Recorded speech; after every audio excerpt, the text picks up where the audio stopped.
Hello.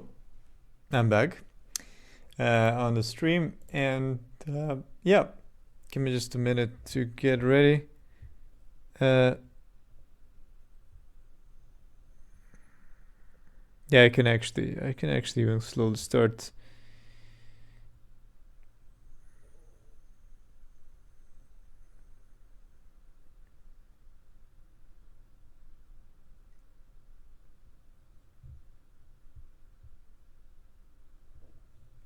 This is not gonna be a very long stream. Maybe 1.5 hours max. 2 hours. We'll see. But yeah, I don't have much to implement, but I would like to get some things working. Okay, so let me actually slowly begin. So hello, welcome back. This is what I got. So on the past stream, 35th stream, I added some joint motors for moving the camera. Well, I made the joints as well. Made the camera move around. So yeah, basically, I have this external camera. Let me explain. And this is like mounted onto this assembly, which can rotate around. And so what you can do is, yeah, there's actually a camera inside this housing. And this is where it peeks through. So this is like a, like a external shield to prevent micrometeorite collisions and other and other stuff in space. Anyway, like of course heat. Anyway,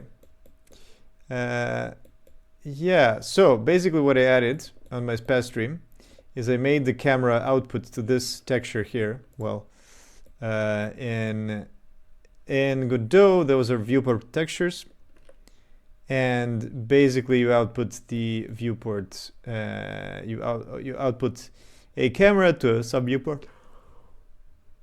Well, if the camera is a child of a sub viewport, it works out of the box. And the problem is, I had this earlier, was that I didn't know how to implement moving.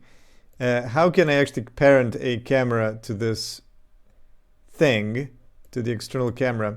And then I realized maybe I can't even do that because sub viewport does not prevents the transform from being inherited from the external camera. That's just how Godot works. So instead, what I did a little hack where I just copied the basically the transform of this node, which is connected to the whole assembly, into the camera. So basically, the camera is just matching the whole. Oh, interesting. Why is it like over here? Yeah, well, it is because it doesn't move with the rest of the camera. That's why. Yeah, anyway.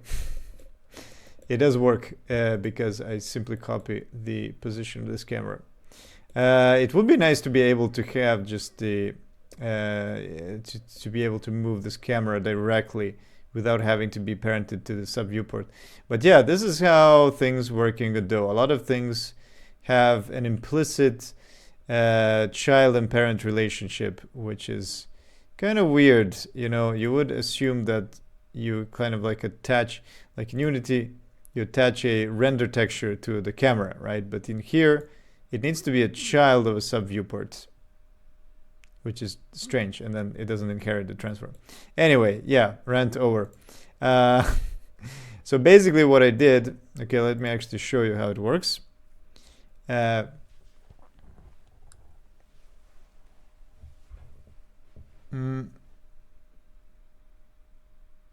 I would like to find out if there is actually a way to do this thing without the sub viewports.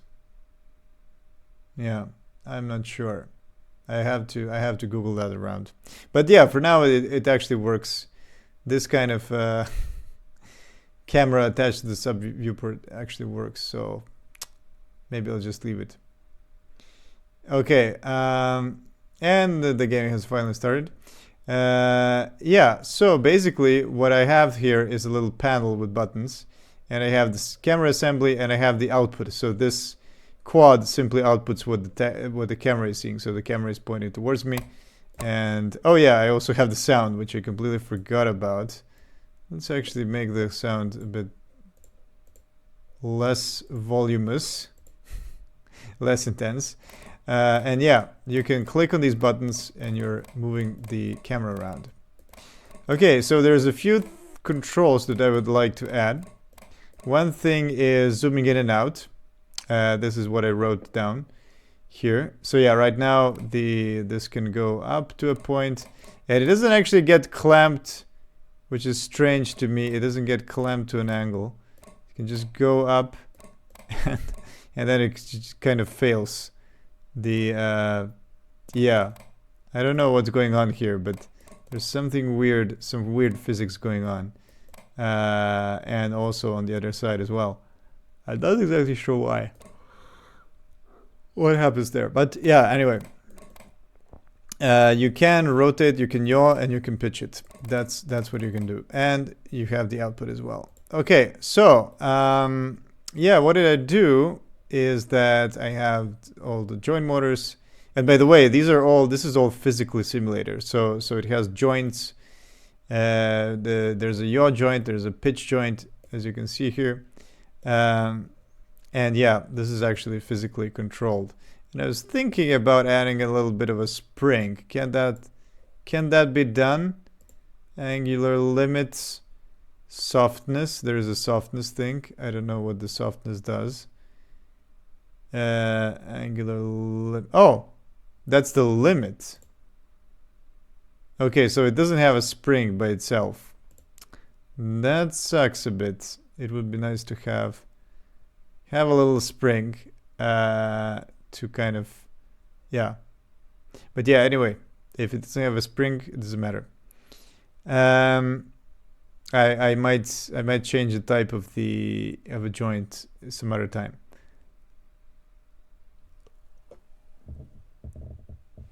So what I want to do next is I want to implement a zooming in. So basically, yeah, these two things. So today is a 36th stream, and on stream I'm gonna do, well, I don't need to write down stream. I'm gonna do this camera, yeah, let's say external camera. And what I want to do today is I want to do these things first. So I want to have controls of zooming in and out, and also lights. And then I want to also implement, well, outputting to the CRT. But yeah, and also adding to the main scene, adding the control panel to the main scene so that you can control. So the way it works right now is that you have this control panel, and the control panel connects to the external camera assembly, and then it will automatically fetch this external camera thing. But yeah, maybe I can also grab a sub viewport so that I don't need to, yeah, from this external camera. Yeah, this is how we're gonna do this. External camera, yeah, let me actually do, or maybe I should do that later. Yeah, let's first do a zooming in and out. So the way zooming in and out works is that I basically need to get a camera and then change the FOV. There it is. And yeah, so adding the control panel to the main scene. Yeah, I said also lights. I should have the luminaire, as it's called, over there in the external camera controller, right? That's the one that is on the camera. Yeah. Okay, so yeah, basically I'm going to add, yeah, let's go into the assembly, and here, yeah, let's not preview the camera. So viewport instead, we have this, and let's see. So basically, this is where, in this external camera node, that is where I assign all the things that connect to it. And I figured out that this is a much better way how to construct Godot objects, is to simply have a little node inside your prefab. Well, it's a scene, it's a small scene, which connects to all the things inside your object, right? And so you don't reference directly to this object, which is on the top, but instead you search for the first node, which is like my external camera. So yeah, that is basically what I have here. And oh, why does this static body even exist? Oh, the static body is actually from, yeah, that's where the joints actually connect to. Yeah, right. Okay, that's good. Camera target, and I have the camera. Oh, I have the reference to the camera. So that means the FOV should actually simply change. Well, here is what I can do.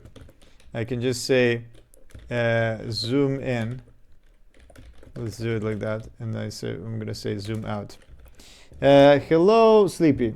Random question, but have you ever built OpenGL from source before?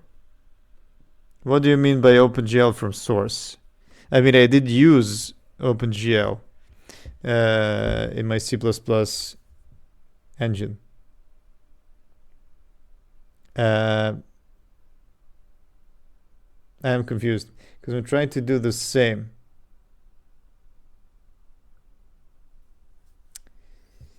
Well, it depends. Make an engine. Okay, well, it depends what kind of libraries you're using, or I mean, OpenGL should be in the system already. You're just supposed to like call the underlying extensions. But yeah, that is why you have libraries to help you, which are like glue, GLEW, or what is the other one? There's the Wrangler, and there is the, yeah, I think I am using GLEW. I can't remember. The GLAD. Yeah, GLAD is the other one. The GLAD and GLF.3. I don't know what's GLF.3. But I think I was using GLEW actually. Glue. This is the one but yeah, you can also use GLAD. I think it's basically the same thing. Yeah, so what is exactly your problem? Well, it's going to take forever to open. What is exactly your problem? You can't build it. You have some issue. Come on. Why is it taking forever to just Google one thing? But when I'm trying to make it build, it's not working. Yeah, but what does it actually say if it's trying to? Yeah, this is the one. The OpenGL extension Wrangler library. This is the one that I used in C++.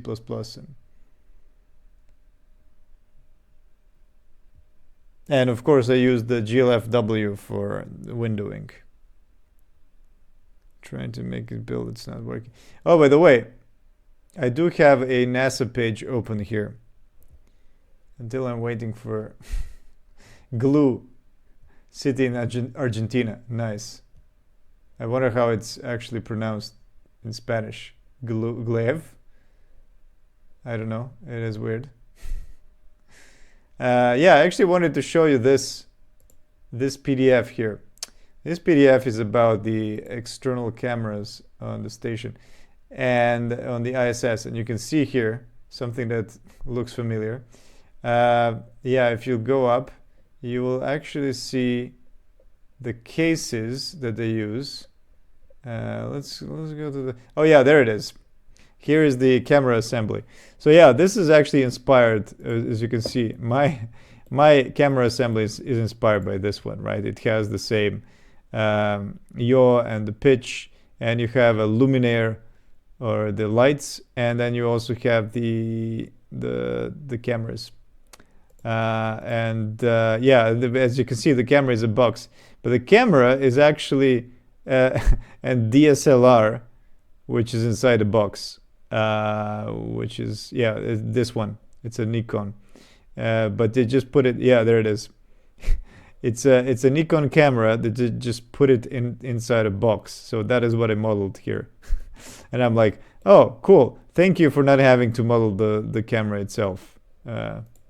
Yeah. So anyway, I wanted to show you this. It was okay. So Sleepy's problem with OpenGL, but when I'm trying to make it build, it's not working. It was a tutorial I was following to build it using GLFW.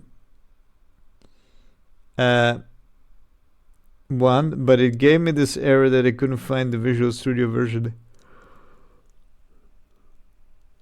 Oh, so did you try? You tried to build a GLEW? How are you? Are you using CMake or something? Is that the problem? If it does use CMake, then you have to configure it to use your version of Visual Studio. Yeah, then you need to configure it to use whatever it is, VS, whatever you have, 22. How? Well, are you using command line or are you using the GUI? Because in the GUI, you actually let's see, CMake GUI. I was actually just using the GUI most of the time. But yeah, when you build things, it should ask you for let's see if I can find something.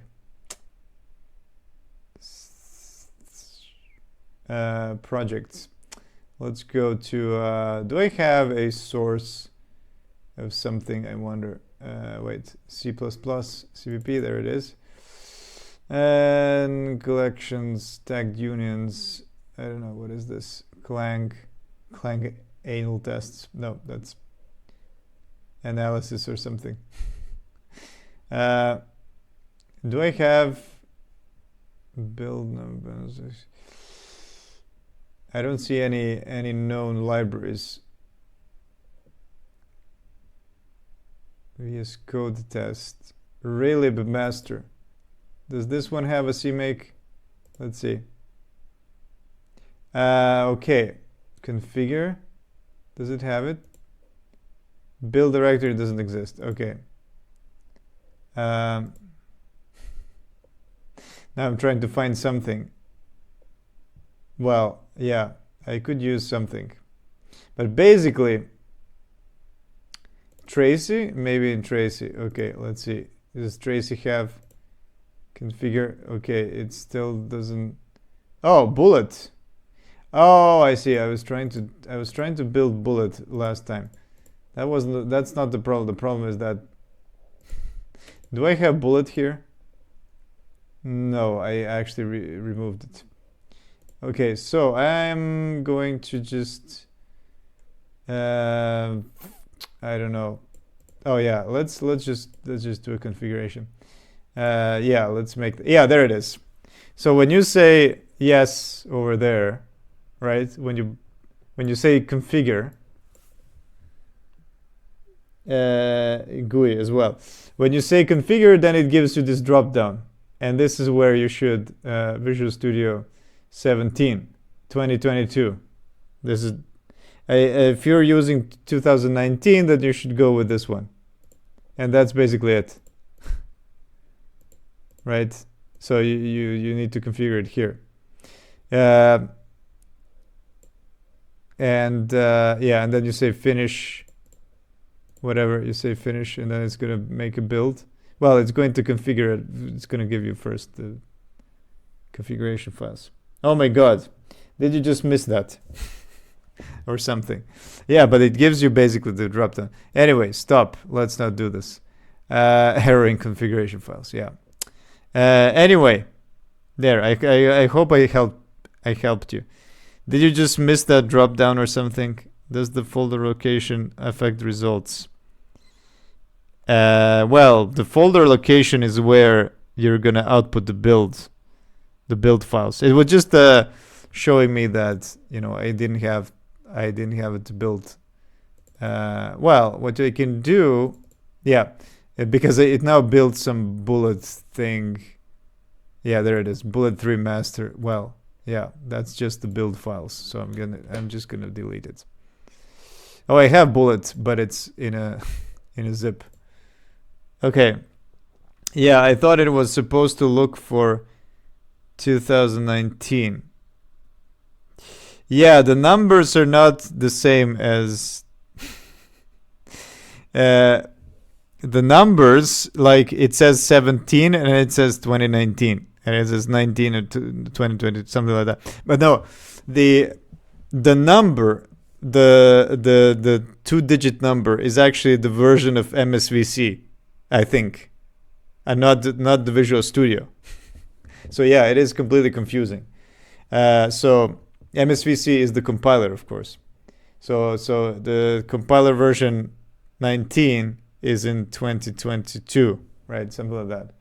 Anyway, if I'm not mistaken. But yeah, you should actually just look at the year. Okay, so I added the zoom in and zoom out. So yeah, let's say I have a zoom.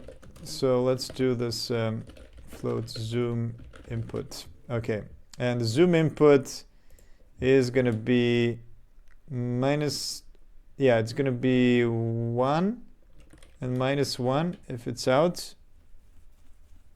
But the problem is that I need to convert FOV to zoom.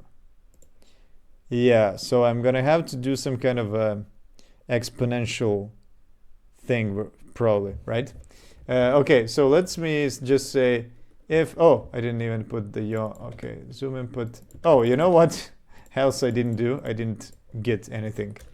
If zoom input is not 0, then I'm gonna grab the external camera FOV.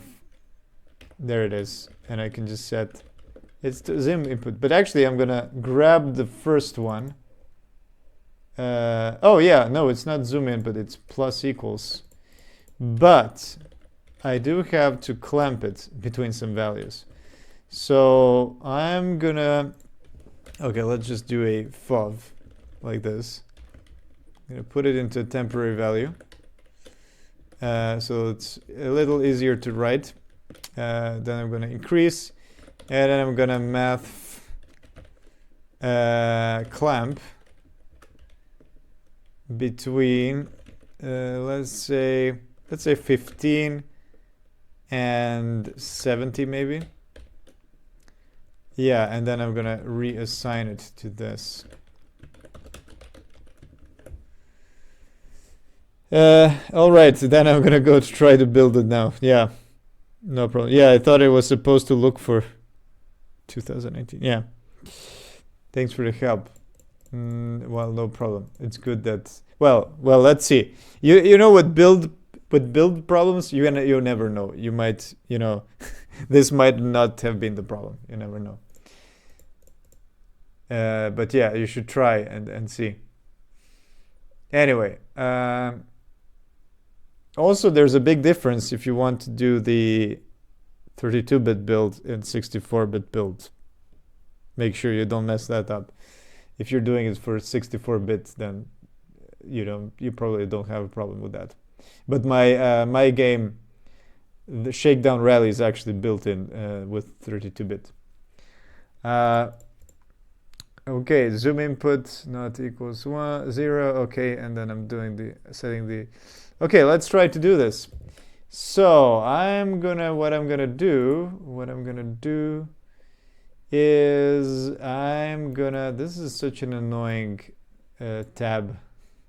You can't see the whole thing, and then it just disappears, and it doesn't even show you that this is the end. Okay, and now it has created a new one. Okay, I'm gonna add a plus and minus buttons. Okay, let's also rename these buttons.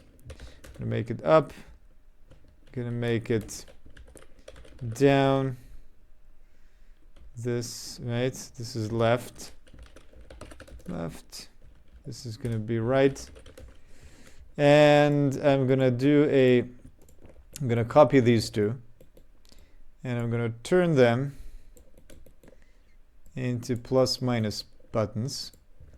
So zoom in and zoom out. So I have it's gonna say plus, and this one is gonna say minus. And what it's gonna say, it's gonna say zoom in, and this thing is gonna say zoom out. And there we go. Zoom in, zoom out. Left, right. Okay. Hopefully that works. Let's see if, oh yeah, of course, I need to revert the graphical thing so it doesn't influence my other things, my unrelated. Okay, but yeah, maybe I should turn the graphical into a button graph. Yeah, maybe the button should have a button graph. You know what? Yeah, let me add button graph. Let's call it graphical.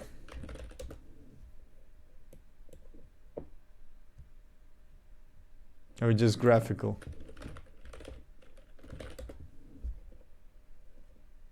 Okay.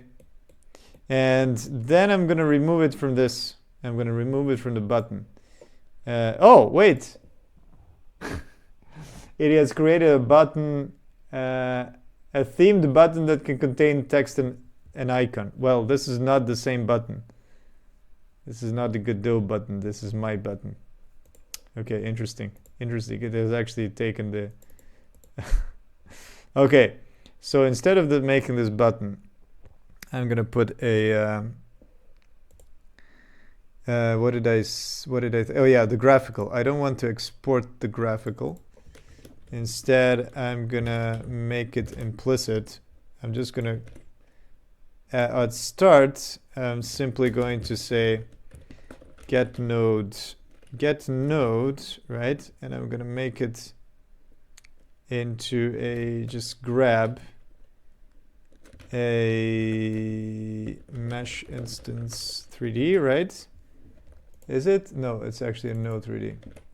So I'm going to grab a node 3D, and that's going to be with the name graphical. Graphical. Okay. Yeah. So instead of exporting, so now when I rebake the script, it should disappear. Hopefully it does. Distance pressed. Yeah, I should probably keep this, or maybe I should hide this in the, yeah, it would actually be nice to hide it inside a button itself and not the external world. Yeah, that's the thing in Godot. You kind of always have to think, what do I want to hide and what do I want to expose to the external world? There it is. It has actually disappeared. So they're all going to be grabbing the graphical. Okay, so yeah, save. And oh, great. Yeah, this has disappeared. Cool. Okay, so we have a little bit of lighter. Yeah, and let's put these zoom in on the bottom. Here we go. Okay, and let's try zooming in. I do want to change the rotation speed as well of the external camera controller.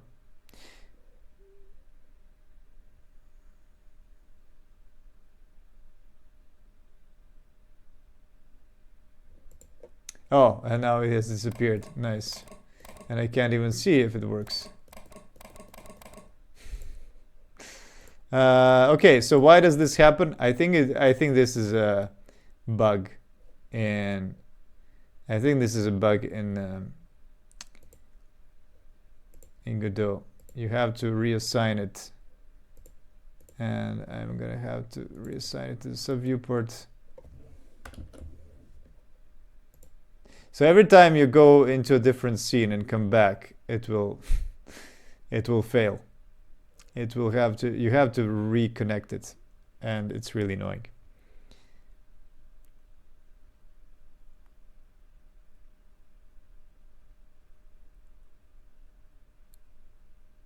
Okay, there we go. So there we go. We can move around, can pitch up and down, and now we can, oh, we can zoom in, but it's not actually working while pressed.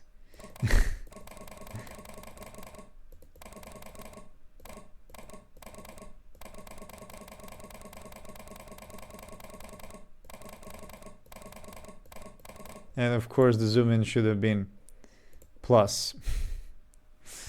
Yeah, so I should flip this around. That's one thing. And the other thing is that it should work while being pressed. So why? Ah, it's because it's on button change. I should move this into here instead. Okay, and you know what? I can actually make this if your input, so it doesn't work every frame. If your input is not 0, do that. If pitch input is not 0, do that. There we go.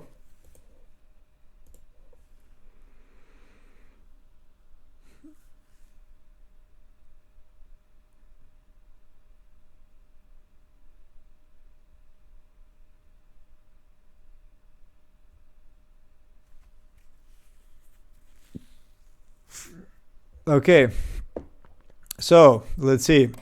Left and right works, up and down works, zoom in, zoom out. There it is. Now it works. And it goes so far that I can't even, like, yeah, I see the, yeah, actually this should be the minimum FOV that you can see. And then it should go, I don't know, up to here. Yeah, that's actually a fine zoom in. Maybe it can go even more, even further. But the problem is that it exponentially zooms in, right? Because it's a FOV. So I need to make it slow down. How do I actually make that work? Zoom in. Maybe there's somebody has already done that. Zoom in, FOV, exponential. Somebody has definitely done that. How to convert FOV into zoom. Yeah, there it is. How to turn FOV into zoom. Camera FOV formula. Right. So I need to edit a zoom, blah, blah, blah, blah, blah. Aha, it's a tangent FOV x by distance. You can calculate the size of the view plane where the object lies in trigonometric formulas. Zoom factor. Ah, it's actually a zoom factor. Aha, this is the width and the height, of course, from the FOV, right? So what you need to do is you need to invert the tangent. So you do the arctangent. Of course, that makes sense. Okay, so yeah, basically, I'm just gonna copy this, as you do. Stack Exchange. Stack Overflow, I mean. Oh, well, this is the game development version of Stack Overflow. Yeah. So, yeah. Why does it use a 10 FOV? Oh, this is maybe the beginner, the first one. Now we can reverse the algorithm. Yeah, let's see. So, yeah, and as I said, zoom. Yeah, but I need to keep track of the zoom level or something. And the zoom level is actually going to change. So, by the way, I haven't I haven't submitted anything. So let's actually wait for Git, and then I'm gonna introduce these changes.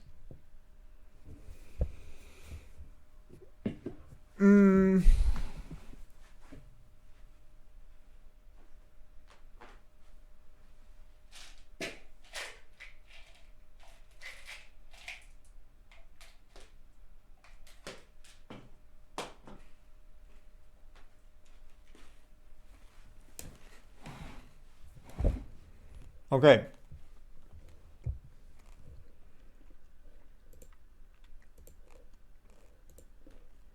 So yeah, what? Oh my God, 17 changes. Oh my God. Oh yeah, I added full screen on F11. Full screen on F11. And then I did all the virus stuff. Yeah, I also fixed the I fixed the utilities for materials. Switchable lights as well. Completely forgot to commit any of that.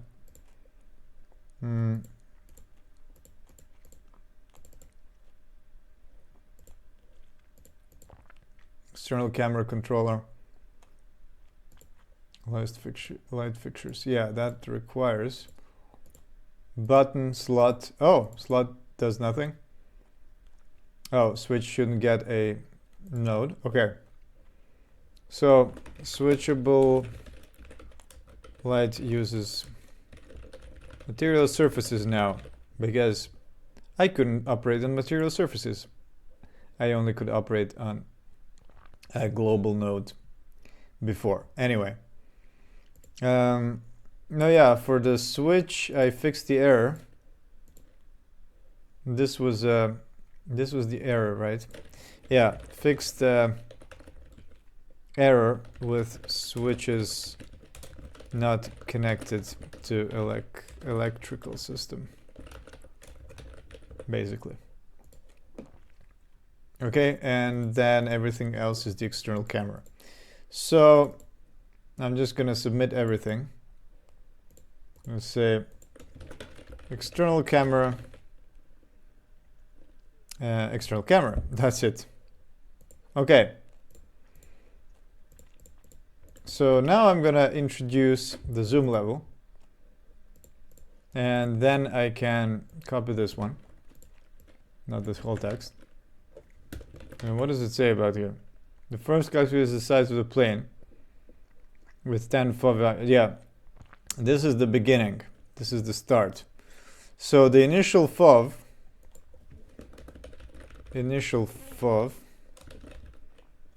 is going to be the external camera dot what is it? Camera dot FOV, right? Yeah. So the initial FOV, we're going to use that as here, and of course we're going to change this. You know, let's whoops, not fog material. Fog material. I didn't even know the fog material exists. Interesting. A material resource that can be used by fog volume to draw volumetric effects. Interesting. Okay, let's convert this to A10. And I don't need an A10 2, right? And this I'm gonna convert to 10. I'm gonna use the initial FOV as I do, except that this is going to be outside. Whoops. Okay, and initial FOV. There we go. And the zoom factor is gonna be the zoom level. Okay, There we go. So basically what I'm doing here is I'm going to actually change the zoom level. Yeah, let's just...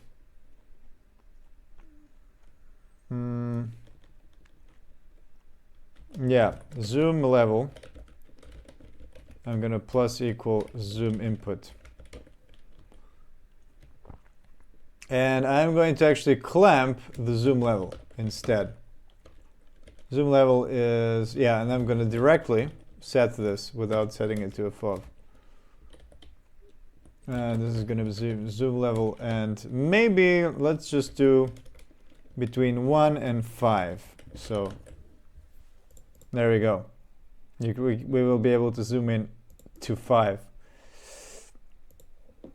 Let's see. Let's see how this goes. Oh, and by the way,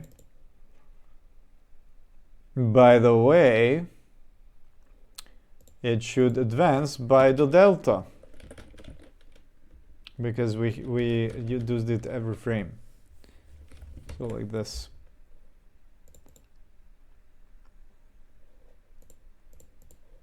Okay, let's try. Greetings, X-Bread Hawks.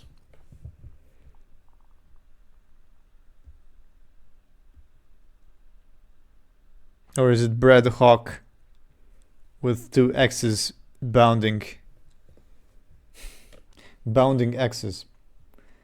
Okay, so let's see how it's going. Okay, moving around, down, up, and let's see. Oh, it's completely broken. Perfect. Nothing. Nothing happens. Great. What have I done wrong? What have I done wrong?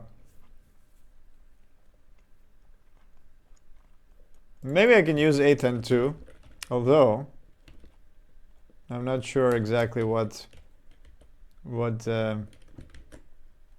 benefit I gain. 10, A10, right? Hopefully that is it. It doesn't say if it's vertical. Oh, it does say default vertical. Would be nice if it said camera's vertical field of view.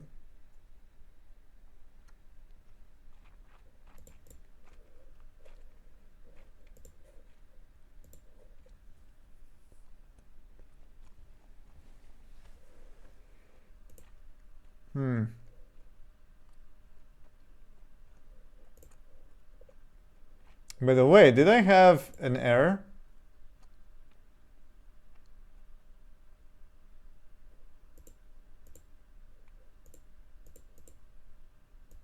Come on, wake up. Wake up, Godot. I need you. No, there's no errors. Okay, well, this definitely doesn't work. Definitely way too big. And it doesn't really move at all.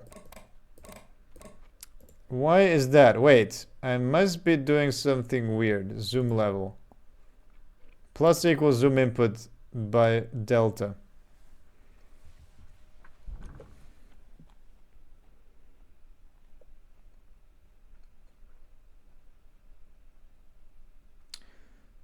Let's make sure this is a float.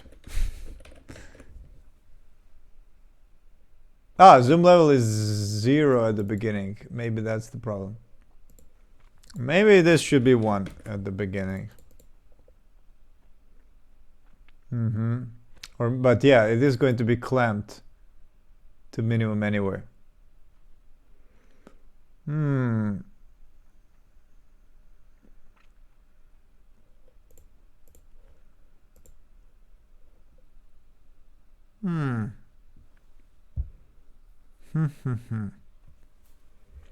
What am I doing bad?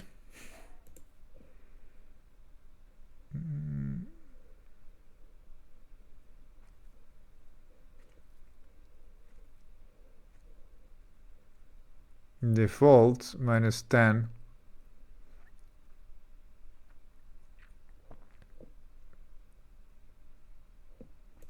Is FOV in degrees? Or is it in radians? Oh my god, it's in degrees. So maybe that's the problem. Mm-hmm.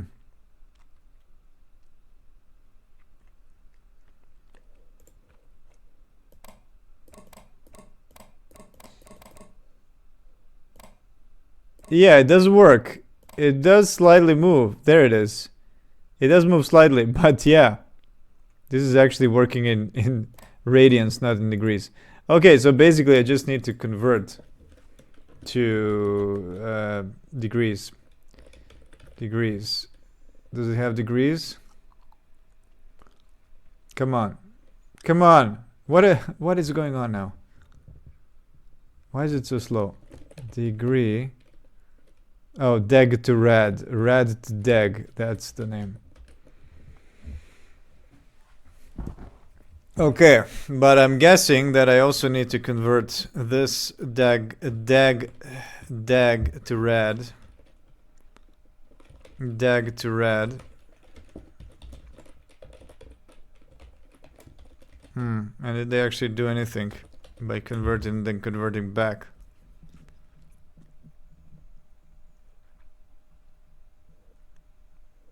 Let's see.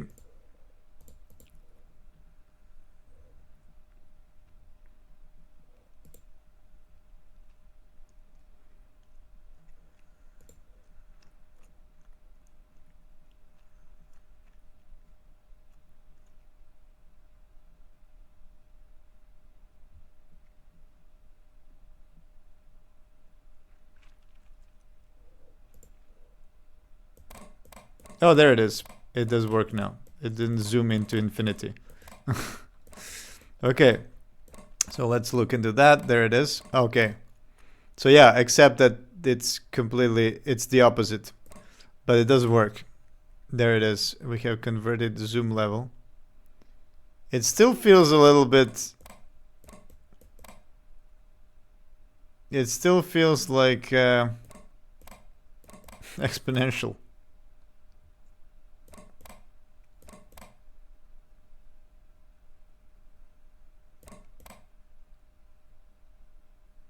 But I think this is better. This is better than...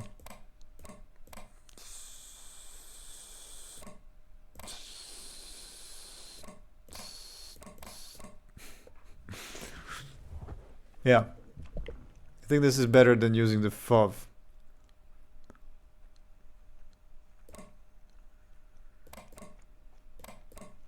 Yeah, I can't wait to see it in working on the in the main scene. But yeah, I think that this zoom level is way too bigger. Should be way better. Should be way looks better. Maybe the step value is too small.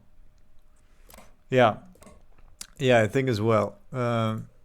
Should be faster, but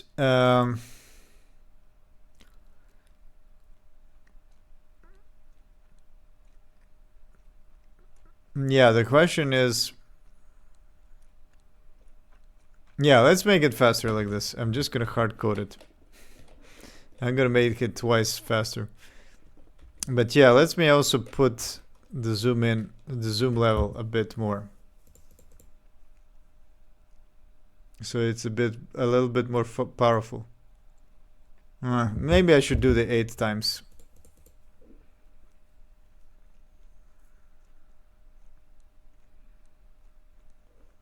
Okay. Let's try to look into something in the distance. If it's even gonna... Let's put a Buran. Nice occasion to use the Buran. There it is. It's somewhere far away. I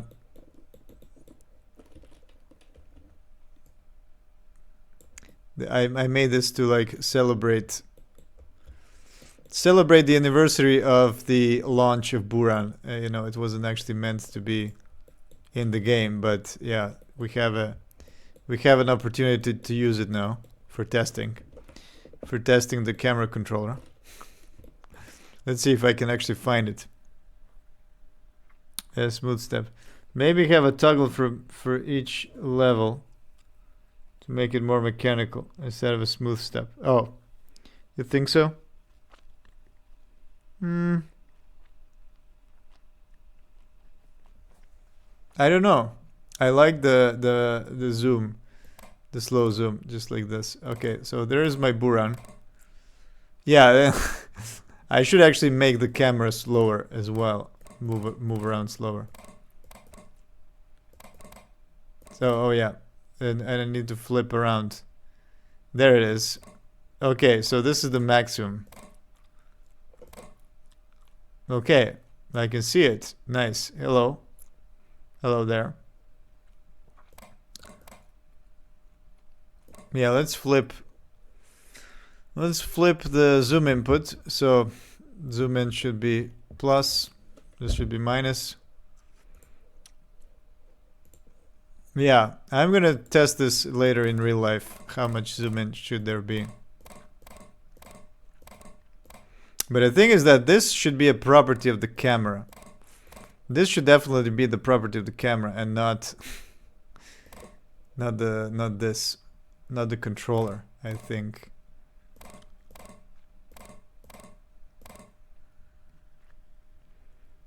Smooth makes sense in the context as it's simulating a DSLR zooming.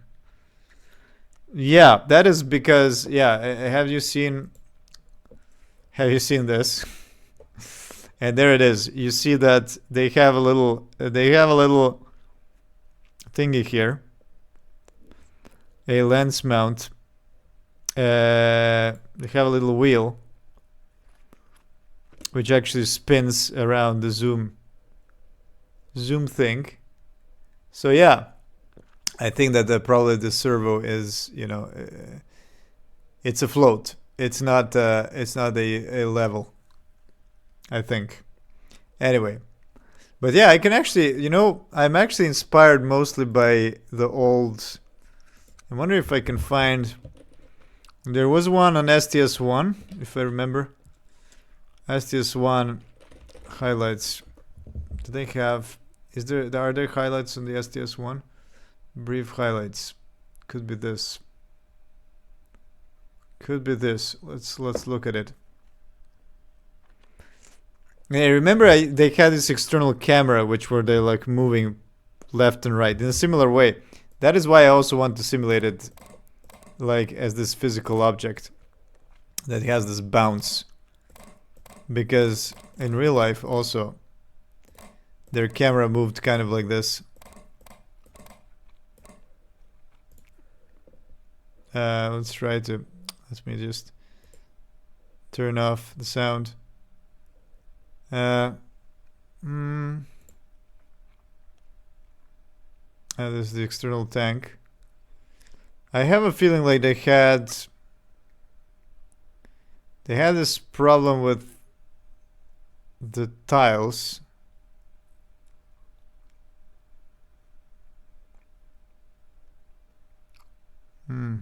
It's not here, I think.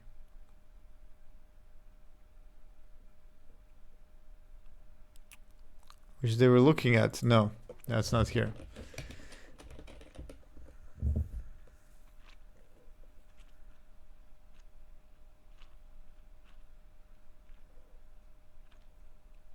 The near tragedy of STS1. They had some tile damage. Maybe this one is showing this. Which it was actually quite close to losing the STS1, the first mission of the shuttle. But no, this one doesn't have any videos. I remember these post-flight.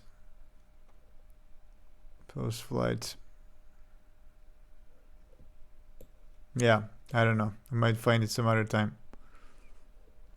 STS1 highlights.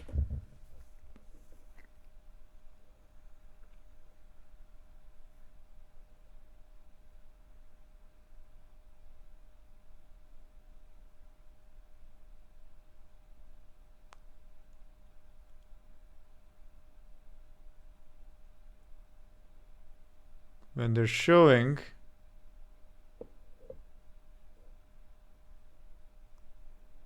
No, this is the one I watched.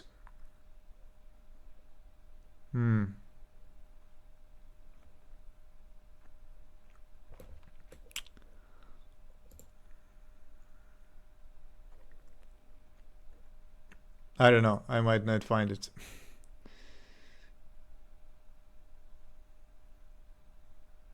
Uh-huh.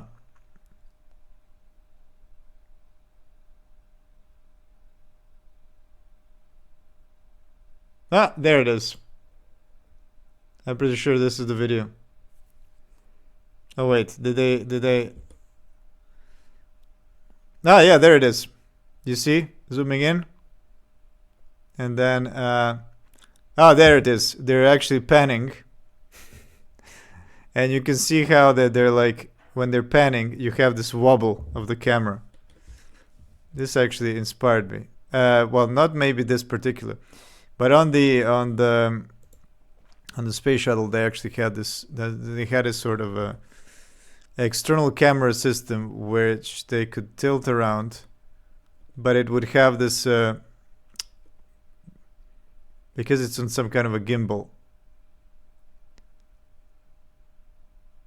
Yeah, there it is. Yeah, you see when it stops, it's like wobbles.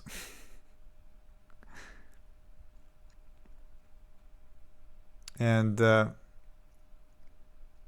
yeah, it was actually showing that they had missing tiles on the back. They were concerned about it, but actually turned out to be nothing. Yeah. Well, it wasn't dangerous enough. But anyway, yeah, that is what I actually wanted to show, this wobble that I'm trying to recreate here with my camera. But yeah. Yeah, where was I? Zoom works. I flipped around the zoom level. Yeah, I'm wondering if I should actually expose these values. Yeah, maybe I should. But I should expose them in the camera itself. By the way, let's also expose... let's see. External camera. Good point. Oh, missing key tiles during STS1. Yeah, this is maybe the... Yeah, sorry. I wasn't watching. I wasn't looking into the... yeah, this is great. Thank you for finding this. Yeah, oh my god. Perfect. This is even better than on YouTube because you can totally see. Yeah, this is it. The thing you posted. And look at those beautiful VHS, glitches as well. So beautiful. So beautiful. Yeah, that's exact. This is like the perfect video for this link you posted, the Sane 42. That's the perfect how do you say, the perfect reference for me. Yeah, thank you. Crispy VHS shader. Yeah. Anyway, I do have a little VHS shader, but I kind of just made it in less than an hour myself, and I don't even have the like the channel separation that you usually have, the YUV separation. Anyway, so yeah, thank you, the Sane 42. Hello, Slater, USA, and how is the experience with Godot so far? Well, problematic. Yeah, I don't know. Godot has a lot to go. I mean, yeah, almost anything I try to do in Godot, it has some kind of a quirk that I didn't expect. Yeah, and so I don't know. I'm not. I don't like it too much. yeah, let's actually export these. Export public float, and I'm gonna say max zoom level. It's gonna be 5. No, it was 8, right? But yeah, in case you're wondering what are the biggest problems, I have made this pros and cons. What is it? Yeah, Godot, pros and cons. There it is. Switch the tab. I already have the tab open somewhere.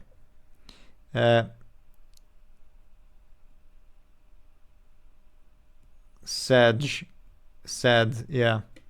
I know. But yeah, I basically made this Godot pros and cons. You know, I think for 2D, it's probably good, but I'm making a 3D game, so it's terrible. It has a long way to go. Oh, there's a notification. So yeah, preface. Yeah, preface. Well, this is this doc. You can find it on my Gist. If you just Google me, Nautica Gists, you will find this. And yeah, pros and cons. This is where I wrote. These are some of the cool things in Godot, and then these are the not so cool things in Godot. And the list goes on and on. And yeah, my biggest problem, of course, is that the editor, scene view, you know, it doesn't work. It's not embedded. The player is not embedded in the editor like in Unity, so you can't manipulate things. You can't. It opens a new window, right? So you can't just inspect the values. You can with this clumsy remote thing, but it's really clumsy.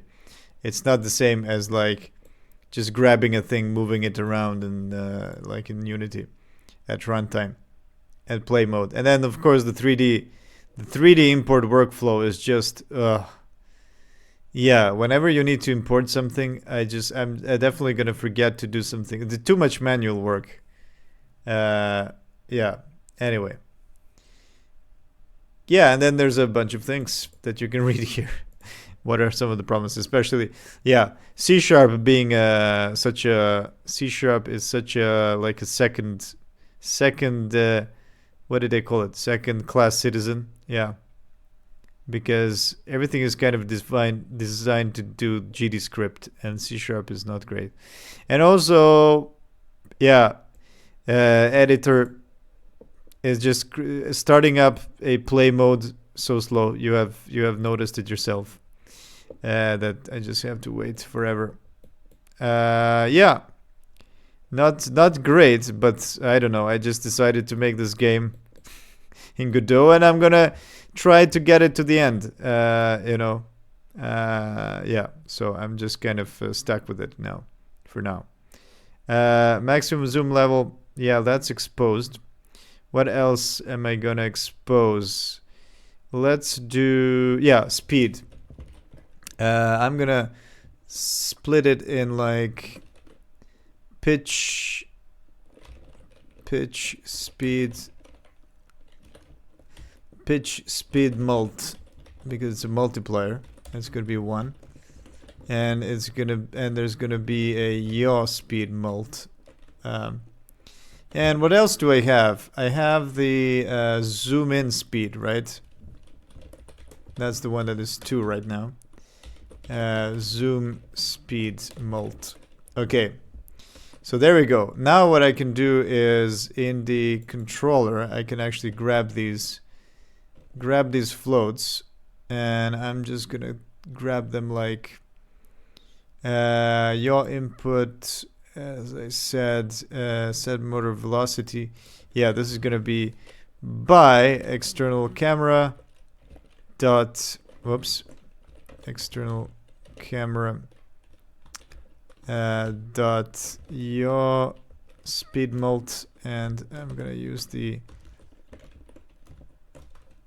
pitch speed mult, and then I'm gonna use the external camera zoom speed mult, and finally I'm gonna use the maximum external camera max zoom level. Okay, there it is. And yeah, the initial fob is always going to be in the initial. Oh, by the way, the problem is that I should probably move that to the external camera as well, because it shouldn't be in the controller. Right? And the zoom level. I wonder if I should just move the whole processing of the zooms. Understandable that the C# experience doesn't feel like it has the first class experience. Yeah. Is that supposed to be a pun? Like classes, you know?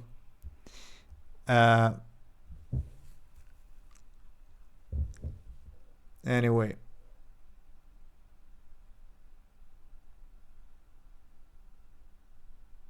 Yeah, something like that. So another thing that we want to do is we want to grab the light. So let's also hook up the switchable light that I have here.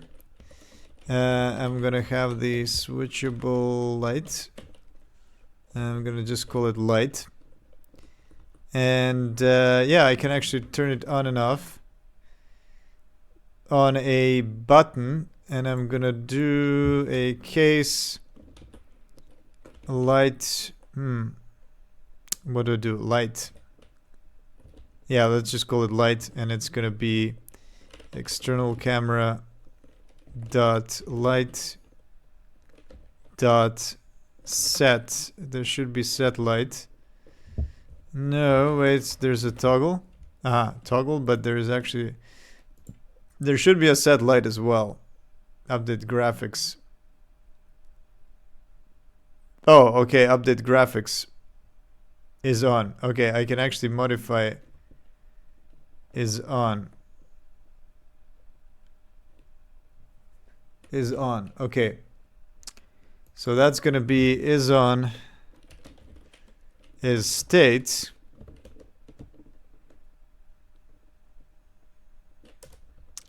And including that, I'm just gonna update it as well. External camera, light, update graphics.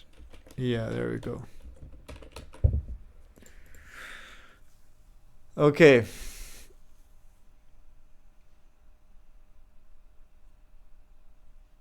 Yeah, something like that. So let's add a. Oh, by the way, I can say that I've finished zooming in and out. Okay, and now we have this light. Yeah, I have to compile.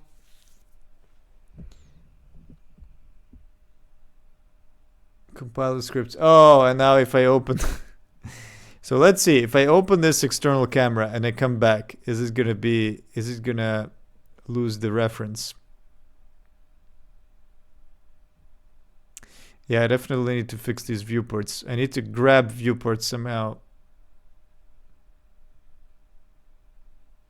Yeah, you see how long it takes? This is ridiculous.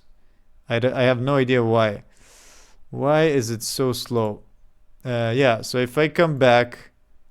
Oh, it is still... It's not purple. Okay. So yeah, light, it's gonna be light. Where is the light? There is the light. Spotlight. But it's actually this one. It's actually the switchable light. Which is on here, right? It is switchable light. Okay. External camera. Yeah, we have all these levels. Everything should be working. Okay, let's go back. Okay, good. It's not purple. Cool. That works. And now... Yeah, let's add a light toggle. Well, it can actually still be a button. It can just be a button. And I'm gonna do a... But it's gonna be a toggle. So I'm gonna make a toggle. And it's gonna be called light. It's gonna be light. And I'm gonna just say light. Maybe I can do light pvr. Can I do a new line? No. Is it gonna be in 2 lines? I doubt. How can I do 2 lines in here? Will this work? I wonder. Okay, and it should communicate with the same control panel, toggle. Okay, everything should work. Let's see. Anyone know where the hatch power is? The hatch power is, yeah. No, nobody knows where it is.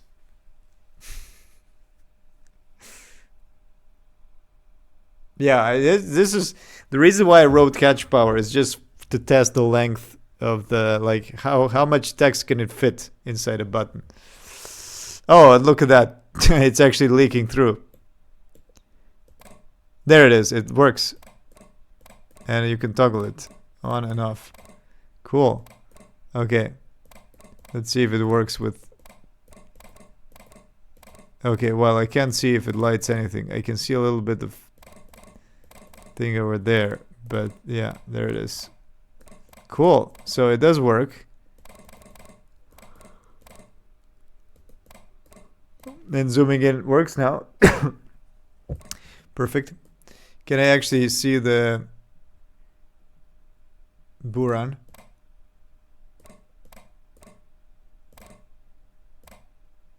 With the light? I doubt. No, it can't. It's not that far. It's not that far. Okay, but yeah, cool that it actually works. Okay, but I can't write in two lines, I guess. Okay, let's see. Can I do a multi-line? Godot string multi-line. I wonder if it has something.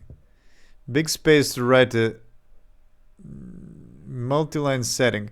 So yeah, similar, I guess, like in similar to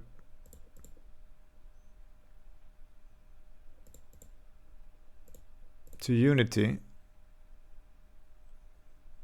Let's see, label. Let's see, property hint. Property hint, multi-line, is there? Multi-line text, there it is. Okay, let's see. Let's see if this works. So, if it's gonna give me 2 lines to write down. Build.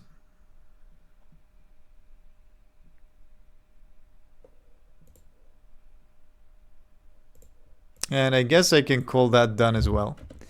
Adding the control panel to the main scene. Well, outputting to the CRT. Actually, I want to improve the way that I hook. Yeah, before doing this, I need to output to the CRT. Yeah, actually, I need to output to the CRT first. And how do I do this? Yeah, that is a question. How do I do this? Okay, there it is. Okay. Light. Now I can put it into the 2 different lines. There it is. It is a little bit big now, but at least it's gonna write down into 2 lines, hopefully. Hopefully it does. I mean, I actually could have just written light, but I'm definitely gonna need it later.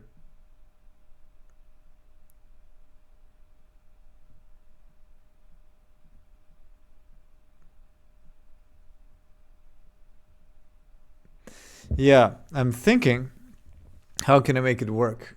Because it needs to hook up. Yeah, my CRTs need to hook up to the view, to the sub viewports, right? Okay, there it is. Yeah, the light power. So now it says light power.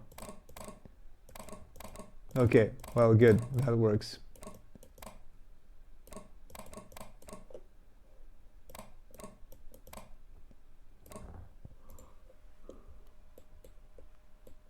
Okay. So, yeah. So the thing is that, so here's how it works, right? I have a CRT.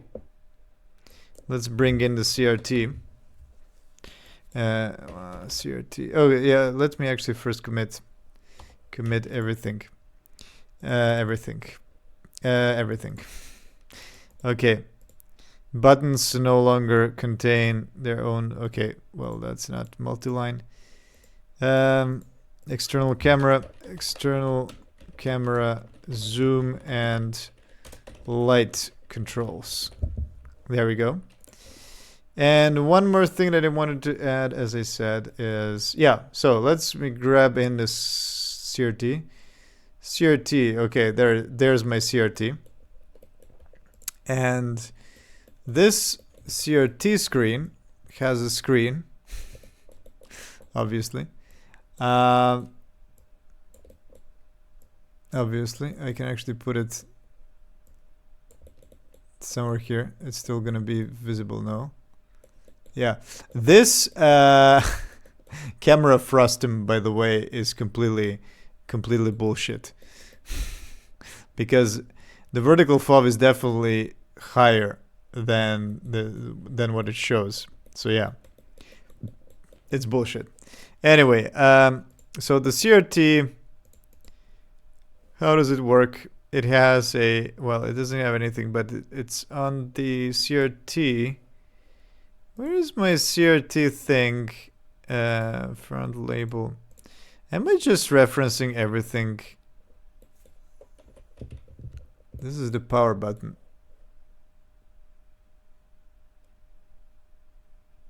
This is the...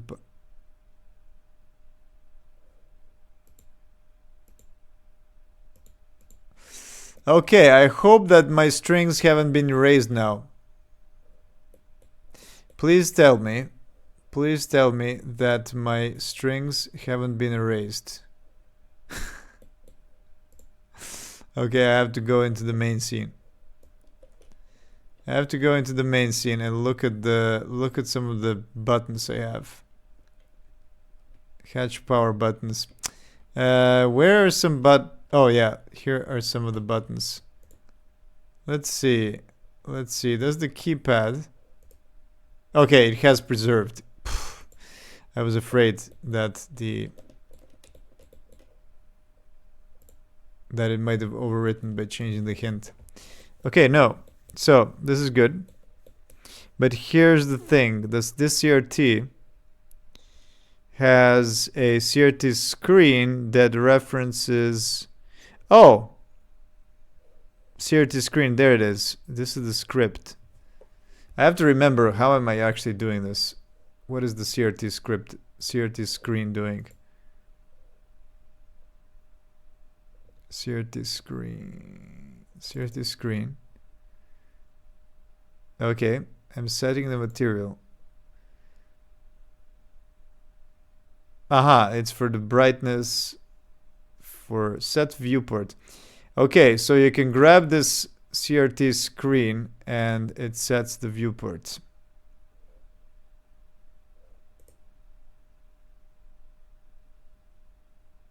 But how do I grab the CRT screen? Okay, so there needs to be some kind of a... So who is actually assigning? This is always the chicken and an egg, kind of. Well, it's not chicken and an egg. It's just like who's the leader here?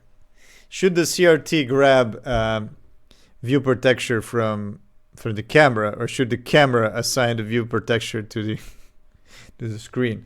Well, in reality, there should be some kind of a intermediate controller that connects the camera to the CRT. That's the thing. There needs to be some kind of a feed. Yeah, a line in, basically. Which I already have, kind of. You know, this is the line in, but... oh, and it's actually floating. Is it floating? No, it's not floating. I just thought it was floating.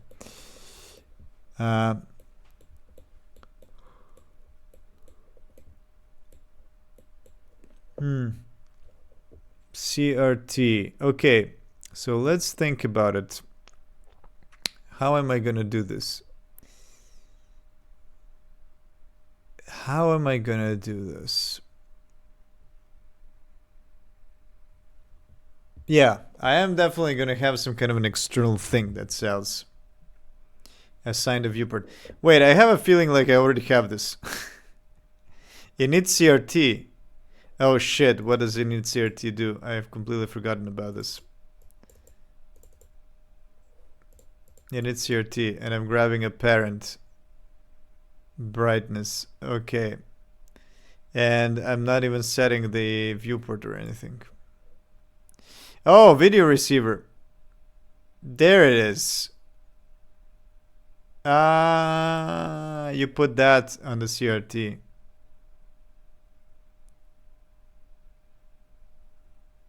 Yes. Get first child. Get parent. Get first child. CRT screen. What the hell? Wait, is it here? CRT. Get first child. Yes. It is actually going to work if I get the first child. Yeah, but why is it? Maybe I can just parent it. It doesn't need to be parented to the box, right? I mean, they're at the same position anyway. They're actually not. Oh, no, this is the 0, right? This is the 0. So let's just put it outside. Okay, in this case, and now that it's outside, it's going to be the first thing. So it's going to search faster because it's the first thing to search. And I hope I didn't fuck up everything else now. Justification. Front labels, buttons. Button, CRT screen. Okay, it's still referencing this one, and each of these knobs should also reference CRT screen. There it is. Okay, it does work. Hopefully it works and nothing breaks. So yeah, basically I need to do a video receiver as a child. I'm gonna do a node video receiver. Let's call it a video receiver. Quick load video receiver. Yeah, and then I assign the viewport. In this case, the viewport is going to be this viewport. Whoops. Yeah, I can't actually grab a viewport. Okay, I have to do like this. Okay. So yeah, the video receiver. Here's the thing. Maybe I'm gonna grab it from an external camera.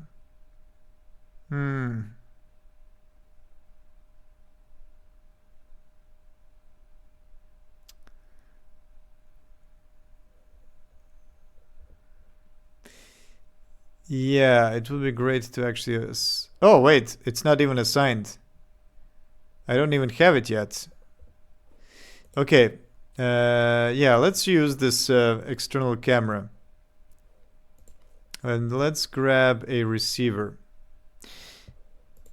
I have a little bit of an idea. External camera assembly. Yeah, this is for the whole assembly. Is this external camera? Yeah, I have a little bit of an idea how to do this.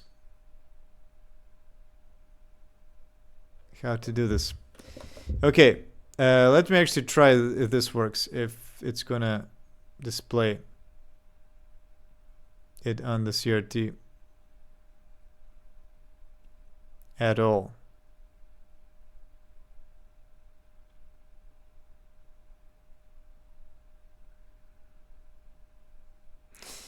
But yeah, I think I got... I understand the gist of Godot now. Basically, you're not even supposed to put any scripts on your top prefabs.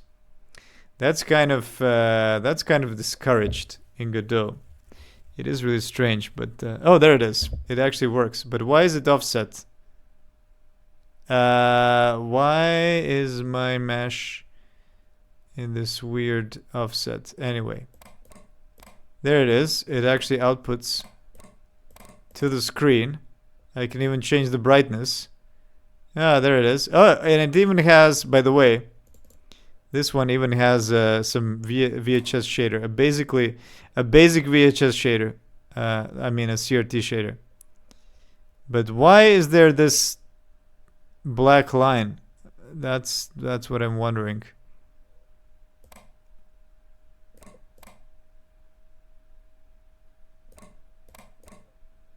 I can reduce the contrast.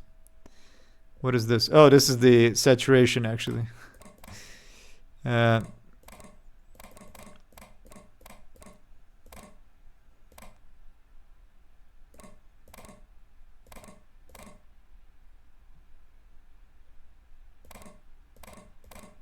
oh, I can see the light now.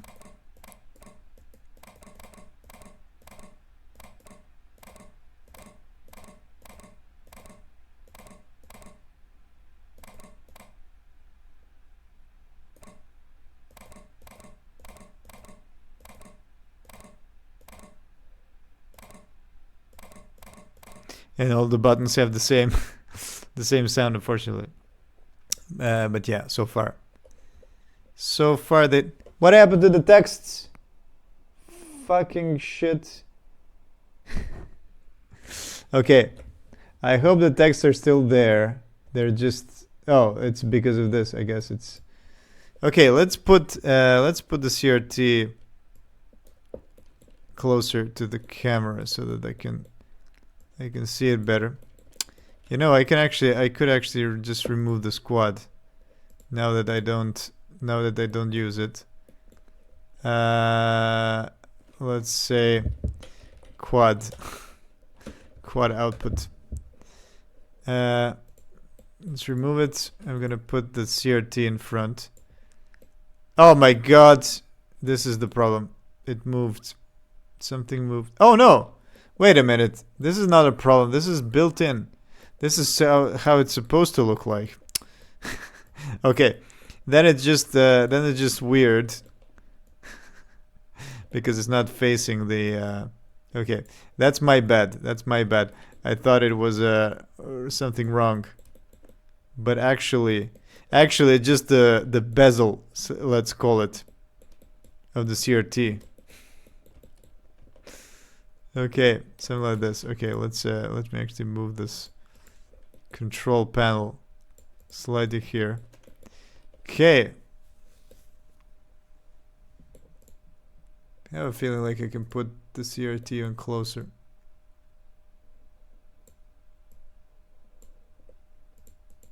Why doesn't it want to move? Oh, it's because of the... Okay.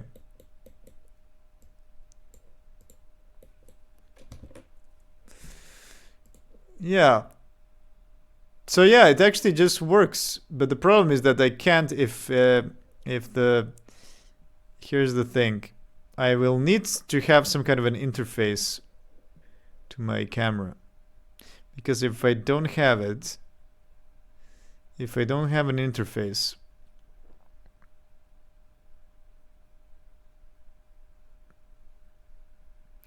there's one more thing. I should actually reduce the resolution. Yeah, that looks better now. That looks better.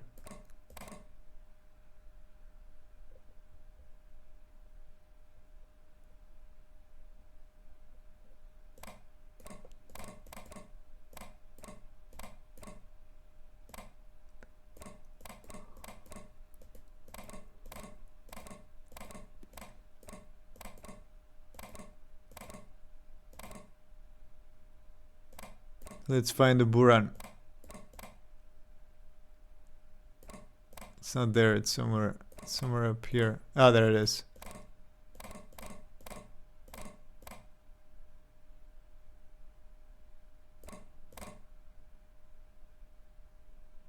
Nice.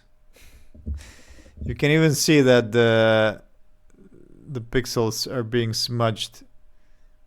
Look at there. From the CRT effects.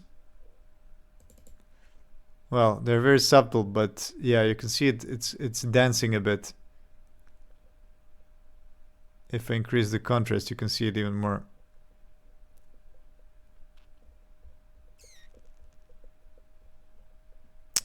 But yeah, I don't have a lot of.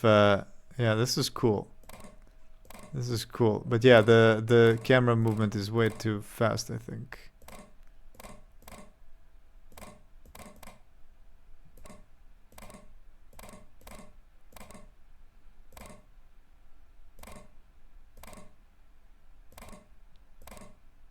Oh, you know what?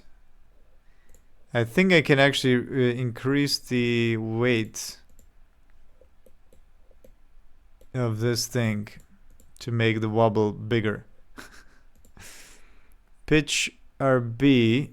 Pitch RB. Let's make it 10 kilos. Yeah, there it is. Now it really wobbles. Nice. So this is kind of like in the space shuttle video.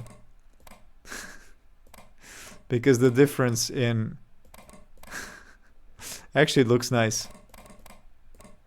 I like the weird wobble that it has.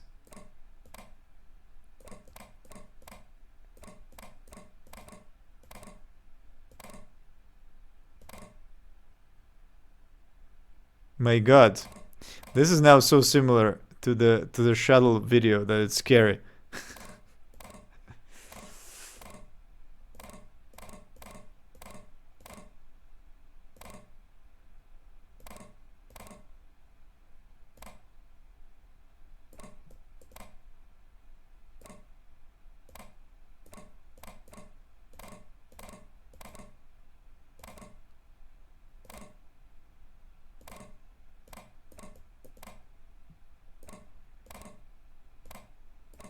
That's actually pretty cool. Okay, anyway.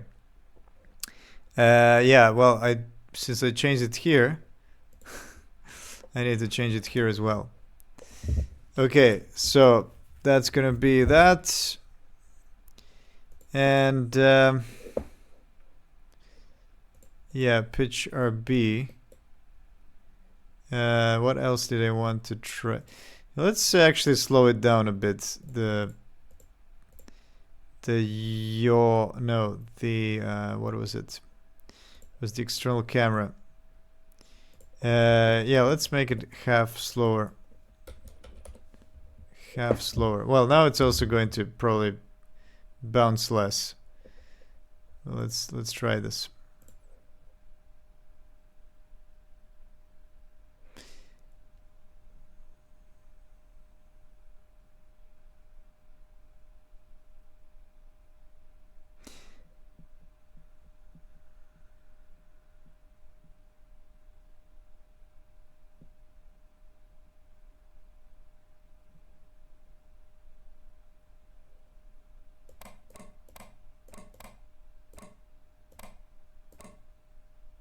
There it is. That's nicer. Nice. I like the wobble.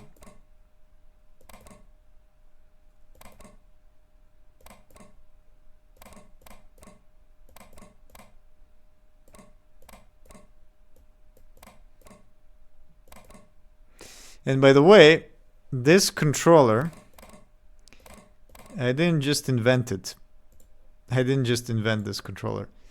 It's actually kind of what the shuttle had. Shuttle camera, external camera.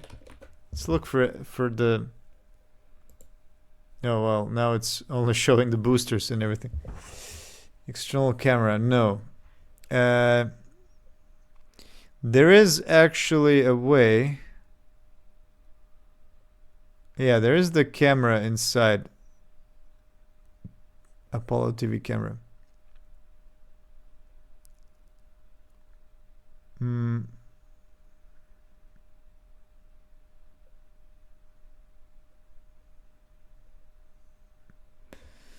Yeah, I'm actually, I am interested in the screen. Oh, by the way, it's 3 a.m. already. Great. Yeah, I will be finishing in like maybe half an hour. I just wanted to make it part of the main scene. And camera MFD. Oh, MFD. Multifunction display. Shuttle MFD. Let's look for that. Ah. Yeah, something like this, except that it's in the rear, in the workstation. Could it be this one? Something like that. Remember this in the pictures. Wait, no, this is not the one. This is not the one.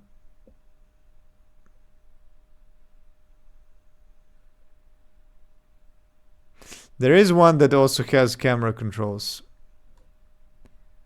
In the back of the, looking into the cargo bay.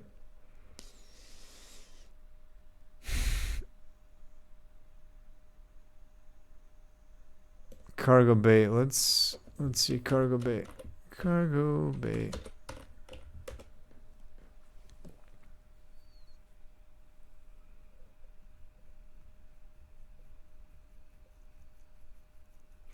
Okay.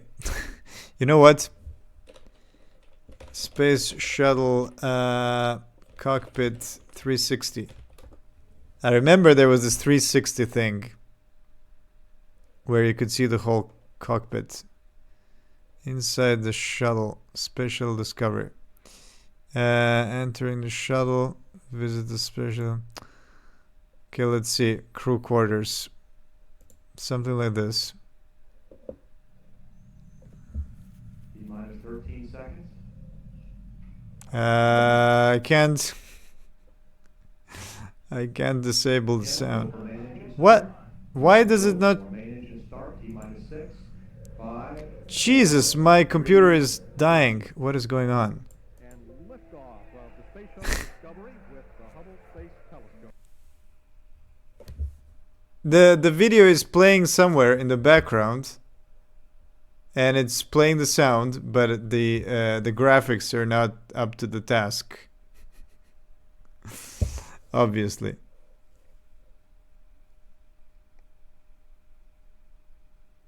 Yeah, and it's probably because it's a 360 video.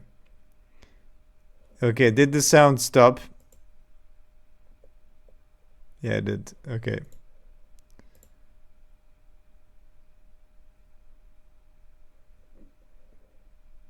Yeah, this is a huge video. Okay. This is something else. What is this? Oh, this is the crew quarters. The lower deck. Is this the cockpit? Yeah. Oh, there it is. This is exactly what I'm looking for.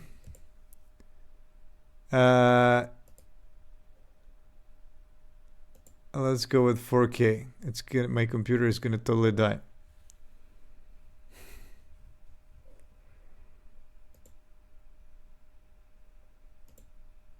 Okay. This thing. There it is. These are these screens. That's what I was looking for.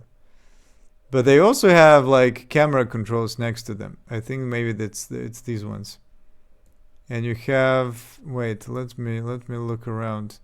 There should be more of them. Ah, there is one. Ah, this one is actually like multifunction. I remember seeing one that has like up, down, left, right. Did I imagine this? Am I also confusing it with Soyuz, perhaps?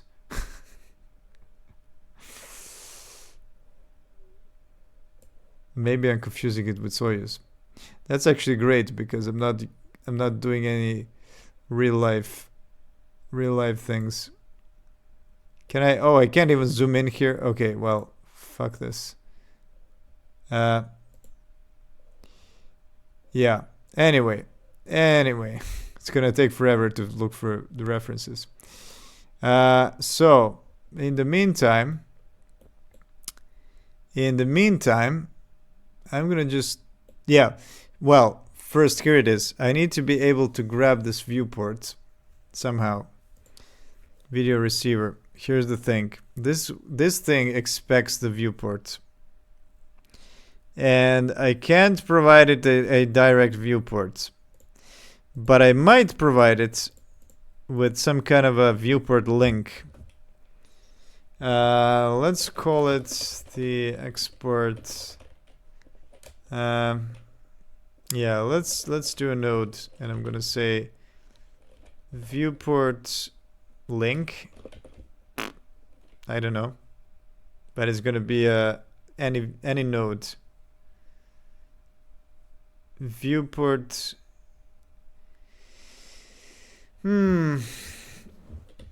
Let's just call it viewport interface. No, that doesn't make any sense because interface is like buttons, you know.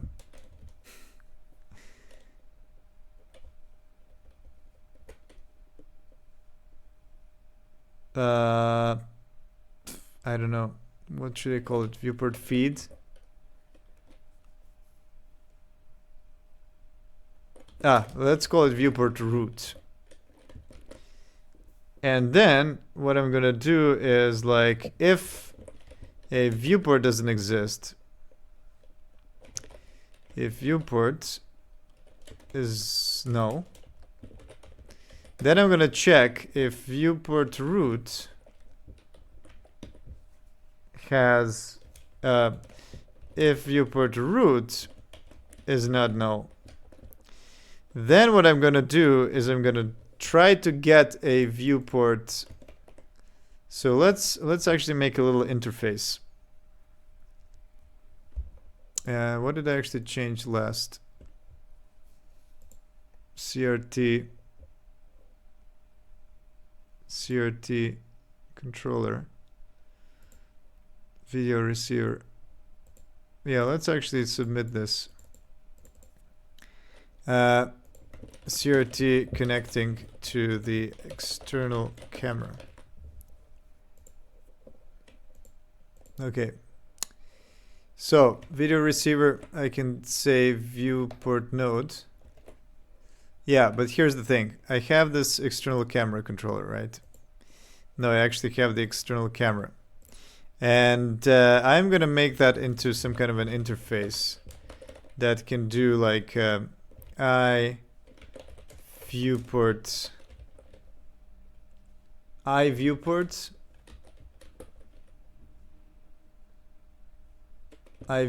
getter. Something like that. And then I can do a viewport. And I'm gonna get it. I don't know. Something like that. Viewport container. Viewport proxy. I hate naming things. Oh my god, I hate it.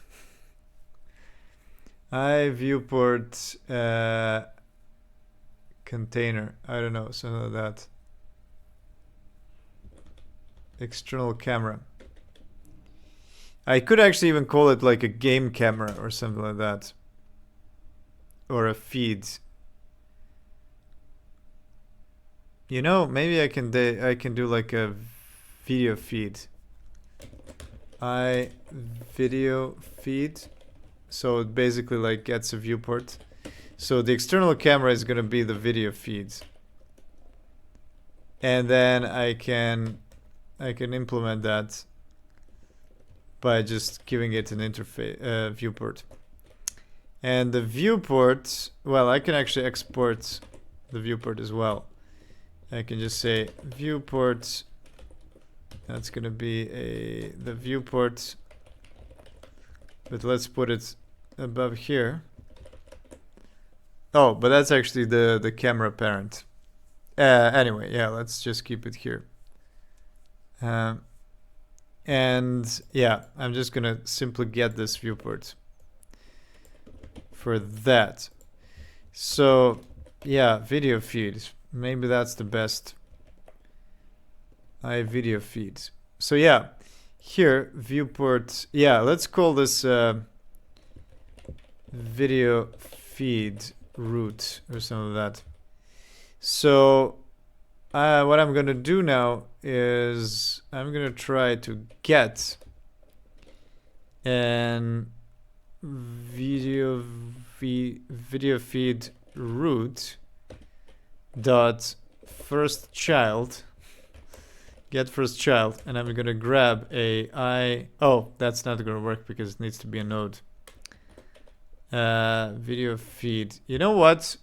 Get first child. Can I actually make an overload that uses a interface where T is an interface? Where T is a node.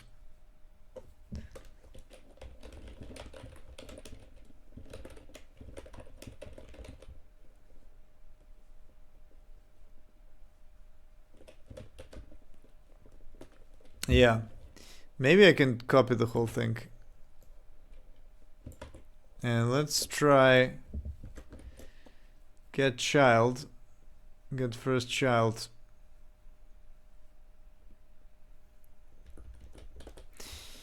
Does the get child get node? Node get node. It returns a node, right? It doesn't return an interface. Can you just say interface? That works? No, that doesn't work. Can't be an interface.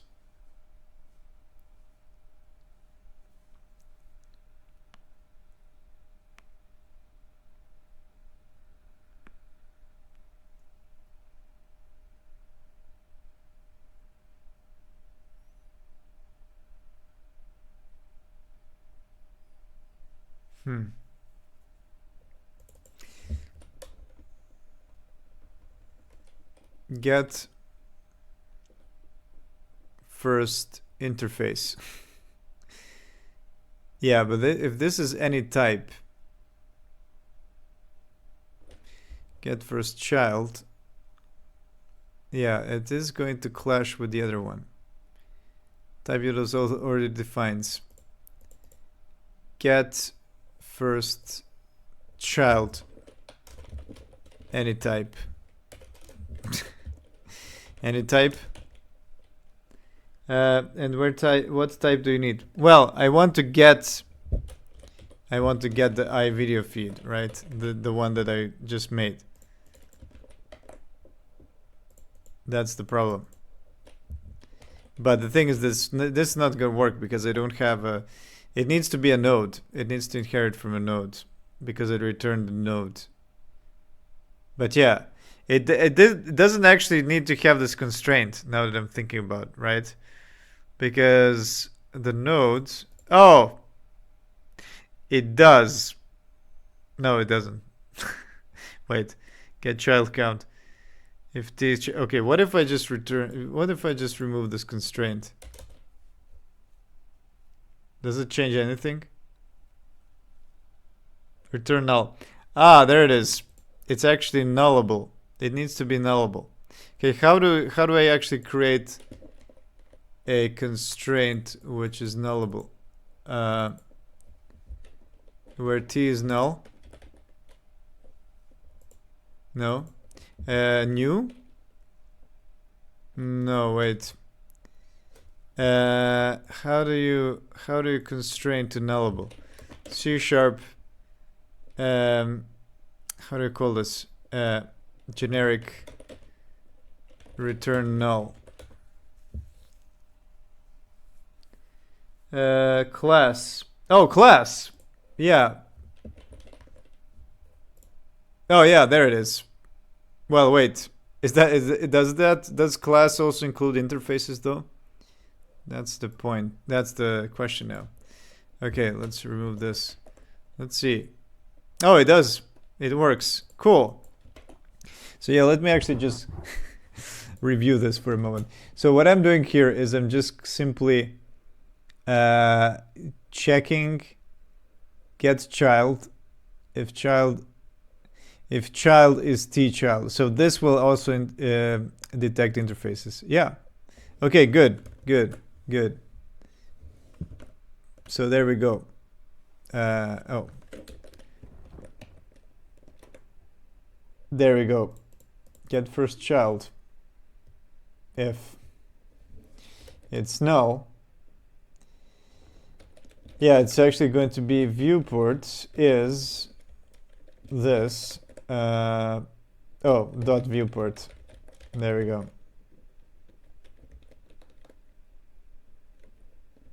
And then set viewport. Yeah, this is gonna make it null.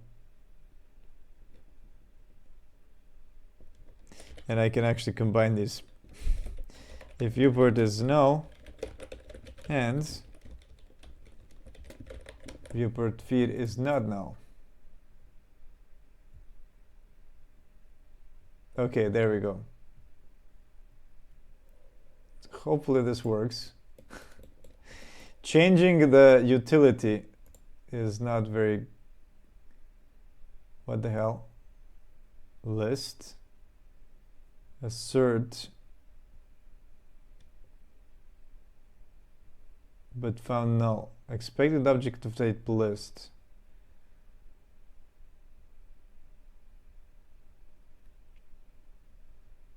Slot. There are no slots here. Oh, I maybe ran some other thing. I don't know. Anyway. Okay. So here's the thing. Because this is a video feed, right? Because this is the video feed. Maybe video feed is not a great name. Maybe it should be a video provider or something like that. You'll get null ref if get first child returns null. Yeah, that's good. That's what I actually do want. I do want a null reference exception. No, it's pi time. It's pi time. It's pi AM.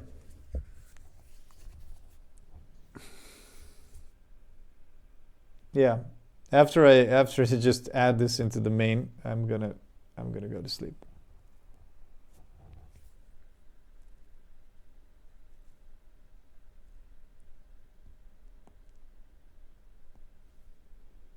Okay. So this still looks weird.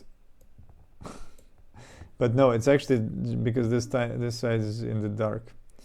Okay, I still have the bug. Something is happening. Okay, where is the problem?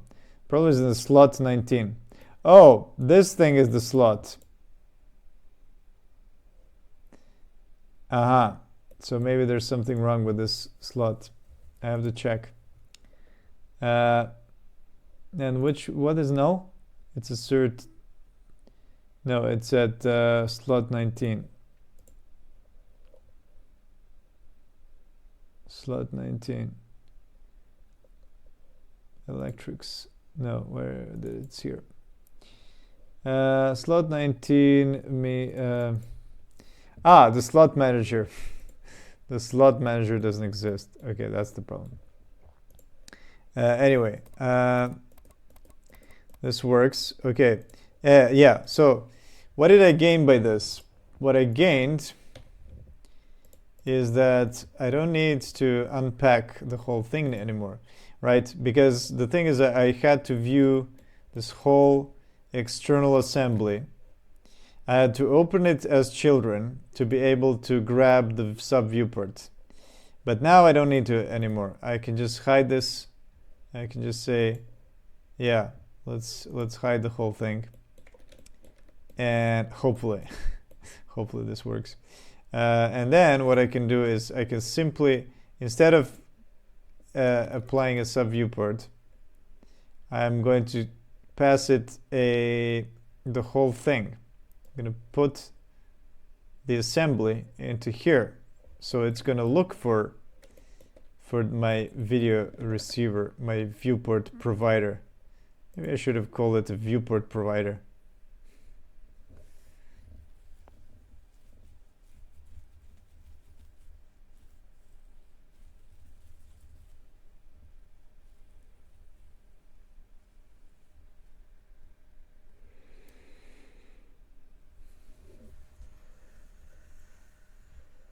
Come on.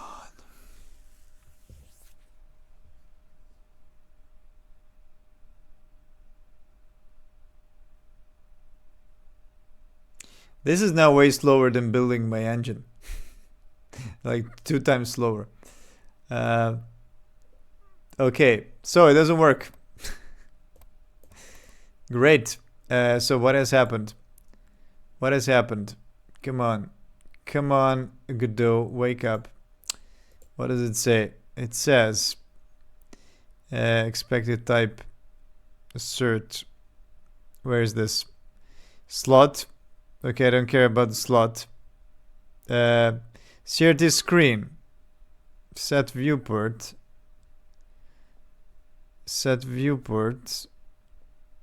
Okay, I did not provide it with the viewport. I can already tell. I can already tell that's the problem. CRT screen 60. Yeah, in Godot you can't just double click on an error and it sends you there. You have to just look for everything. 60. Yeah, I am providing it with a null viewport. So something is the problem here. Oh, you know what's the problem? You know what's the problem? I didn't even assign the viewport to this thing. That's the problem. Okay, yeah. This should talk to this. There it is. Okay. Now that I have this. Oh, no, not that. Okay. Let's try it once again. Once again.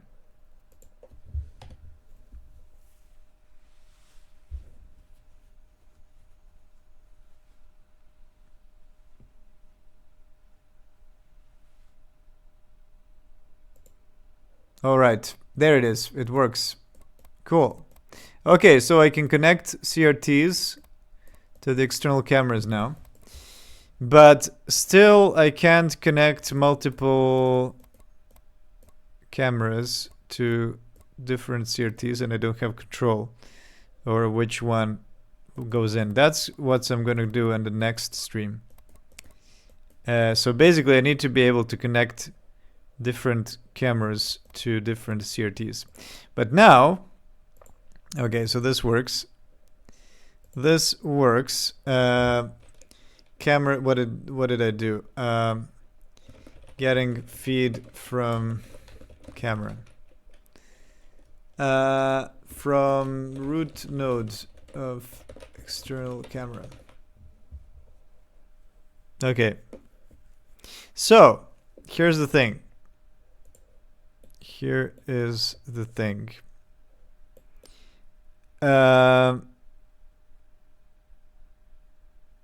What I can do now is I can go to domain.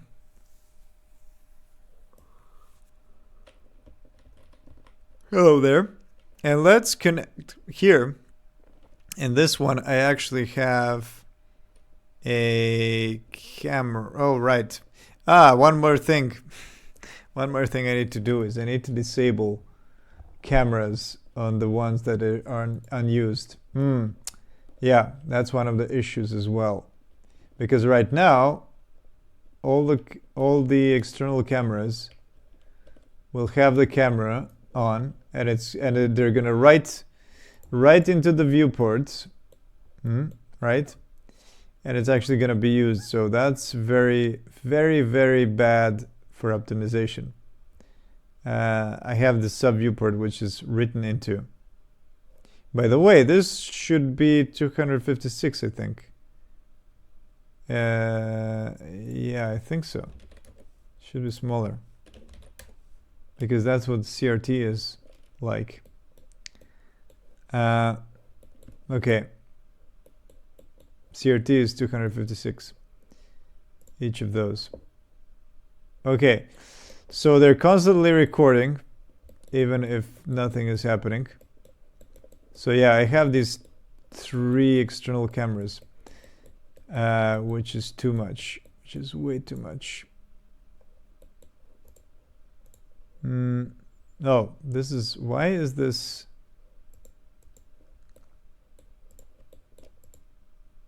Can I actually disable editable children? Okay. You know what? I'm gonna delete this one I'm gonna keep this one that looks outside. Hopefully it's gonna work. Okay, let's put. Oh, you know what? Another thing that I didn't do. Oh my god, look at those sound sources. I completely forgot. Yeah, one more thing I completely forgot to do is I didn't make this keypad into a prefab or a scene or an external scene. But let's make it a little prettier. So yeah, these are the controllers. Do I have a smaller? Can I actually fit them on a smaller plate? Oh. I should be able to fit them on a smaller plate. Half the size. No, let's keep it here. Okay, so these are the zoom levels, and this is the light. Maybe I can even add some labels into it. Like, okay, let's make this editable. I'm gonna copy the label. Oh, I can't do this. I can copy, paste. Okay, something like that. Gonna kill editing children. Kill the children. What is going on here? Why is this transform so weird? It's not the scale, it's the rotation. Okay, it's not even the rotation.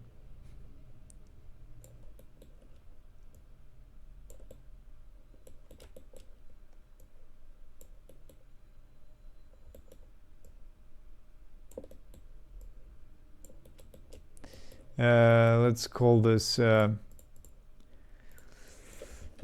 camera control, something like that.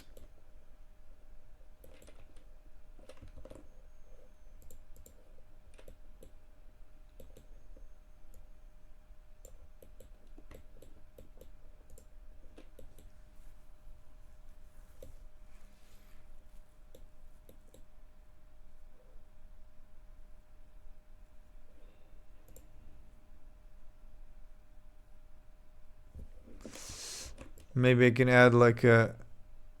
Oh, this is part of a static body.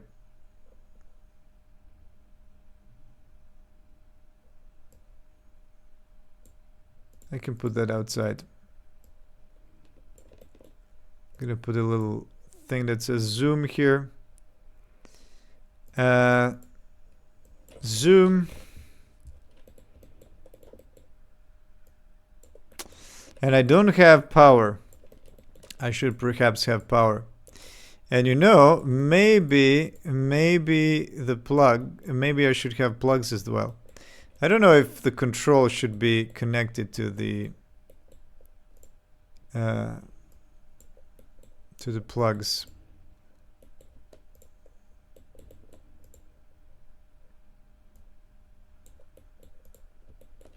Then I can take the plug and plug it into the CRT. Camera control. Yeah, let's put these buttons slightly down.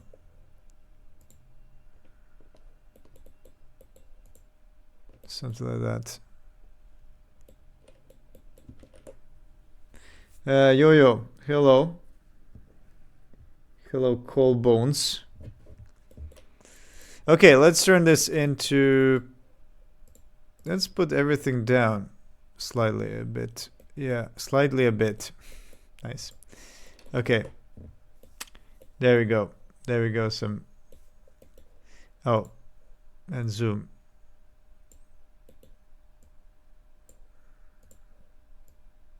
This strangely decides to not be controllable.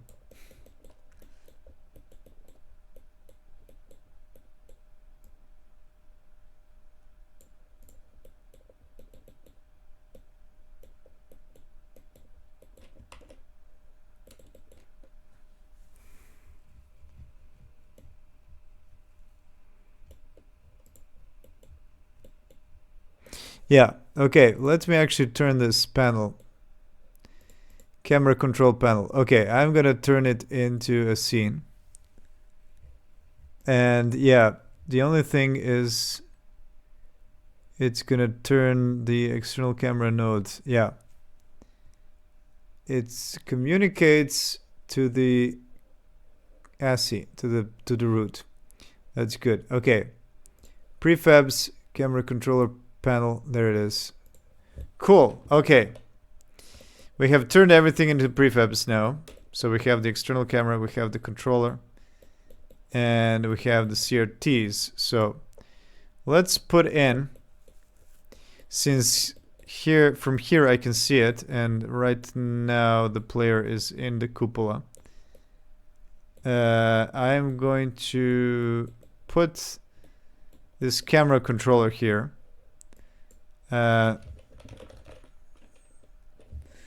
Camera control panel. Oh, I didn't make it. Let's turn. Let's kill the transform.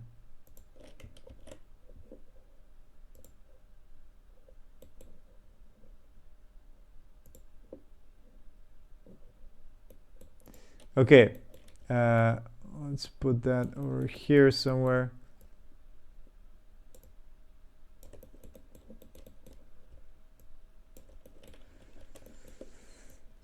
Yeah, maybe I can use the another screen, or should I use the same screen? Maybe I can use the same screen. I'm just gonna put it here. Can I actually see the camera? Yeah, there it is. There's the camera. Okay, so I'm gonna connect this panel to the camera over there.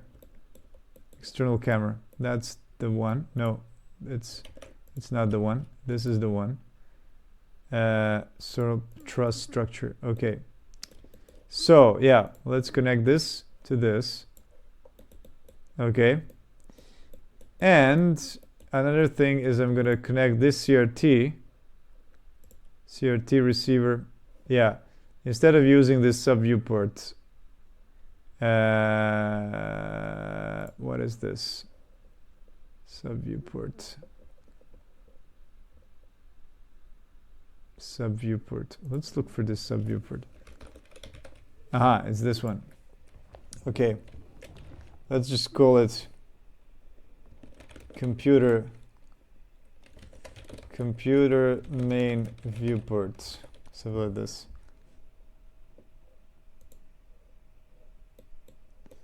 Hopefully everything has been reconnected now. You never know. You never know with the CRT. Yeah, there it is. Okay. So I'm gonna, instead of this, I'm gonna delete it, and I'm gonna connect it to the external camera assembly as well. Video feed root. There it is. All right. So hopefully this has the communication to the CRT screen. But yeah, actually I realized that I should probably use this screen for that. Doesn't matter. Let's check it. Let's check it out. Okay. I'm very sure that it's not gonna work great, the game. But yeah, let's see anyway. Okay, yeah, let me actually just patch this camera controller. Oh yeah. Yeah, let's not log the main. Camera controller. Pix root now. Something like that. Oh yeah. Turned camera control panel to prefab. Okay, something like that. Okay, let's try it now. I don't guarantee it's gonna work fast, but yeah, I'll try to suffer not much. Is this going to be a horror game or sim? He will never sleeping. Yes, I love myself some good old analog tech buttons in video games. Yeah, horror game or sim. Well, it's not gonna be. I don't know. It's more like a sim. Yeah, it's not. It's. I mean, it could be a horror game as well, if you're scared of technology. Oh, this actually works fine. Surprisingly. Okay, let's see. Hey, look at that. Look at that. It actually works. It actually feeds. There's actually a feed. Hey, I see something.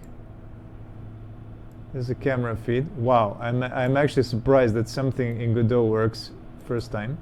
And so there is our camera. And what I actually can see now is I can see this flap from this box, which is over there. You can see this flap is in the way. And then I can see the bottom of the truss. That's actually this truss over here.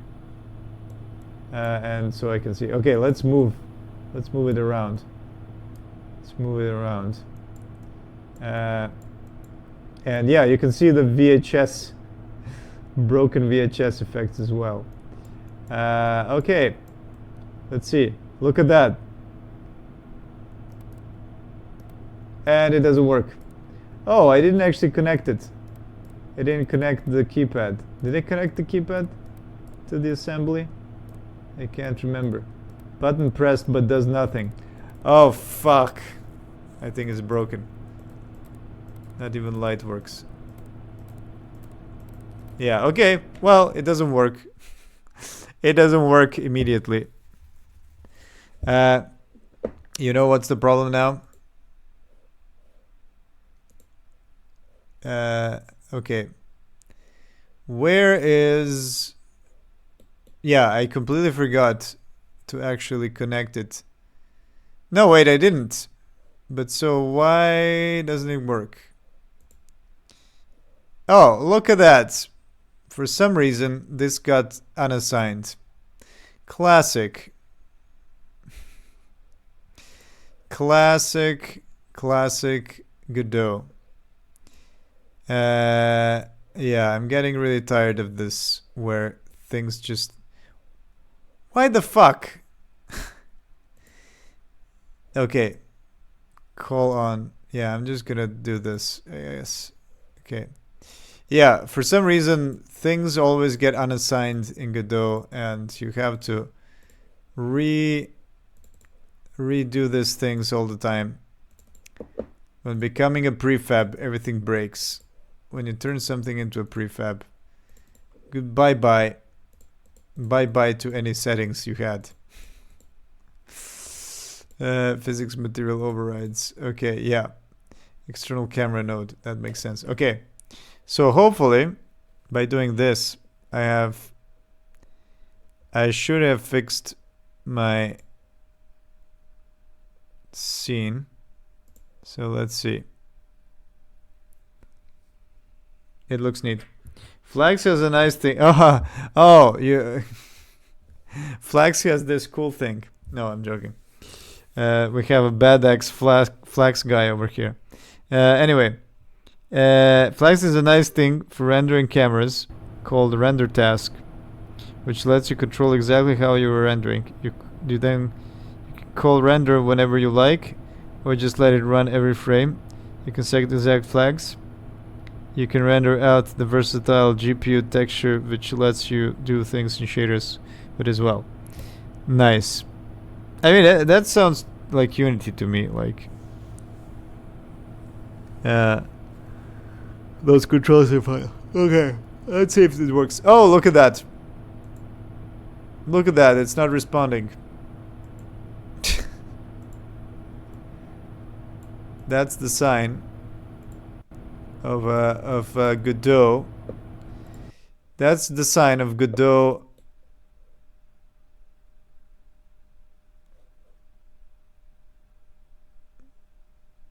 Yeah, of Godot just stopping to... Yeah, there it is. I think it's broken now. I think it's completely broken. Okay, let's just restart. It's gonna be easier.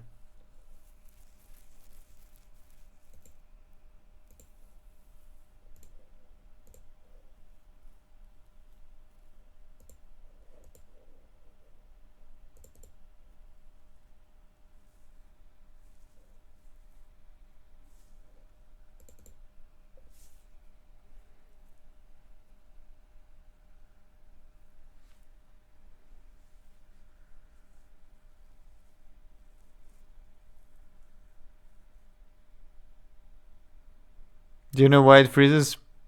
I don't know. It. I don't know. It could be anything. Godot just does that. Okay, let's try again. Let's try again. Let's deselect this.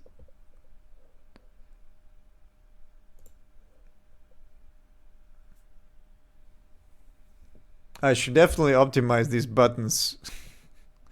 They shouldn't have a sound source. Each of the buttons right now has a sound source.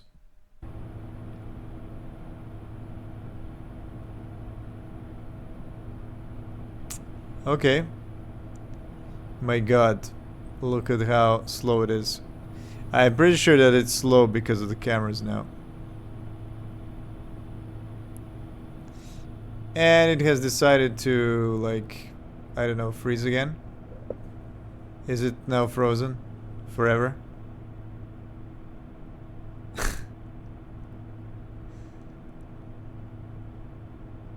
Okay. Nothing is happening. Great. Okay, so the game is happening. I can hear my player bumping into stuff. But obviously the graphics are dead. The graphics are dead. Okay. So what the hell is going on? And the Godot has died again, I guess. I don't know. Okay. Yeah, great. What have I done?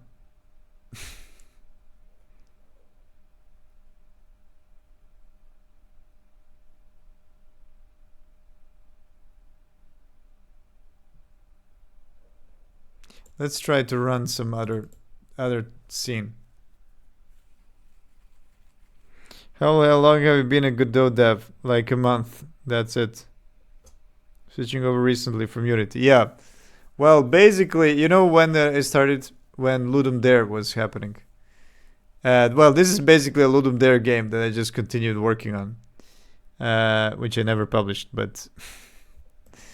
I never published for Ludum Dare. But yeah, the limited space was the theme. And so that's why, that's why limited space. This is a limited space game. Station. I don't know what I'm doing. Let's try to just... Yeah, let's try to test the controller. What the fuck happened here? Oh. I put this one at 0. Okay.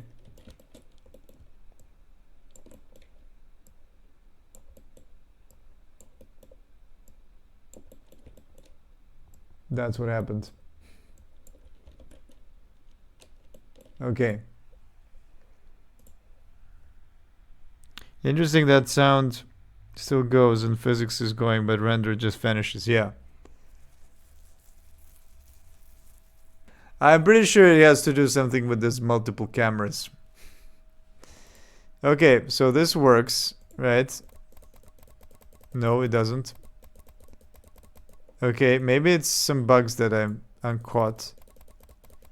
Okay, so obviously this keyboard doesn't communicate with the external camera at all. Because it's not assigned. Because the assignment is broken, of course. Of course. As it does. Okay.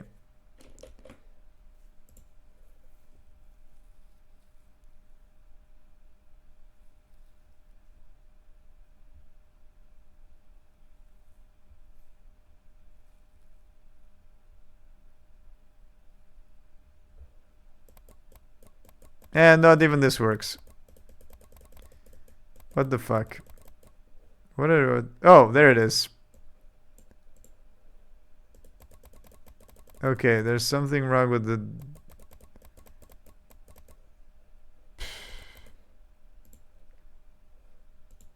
External camera test.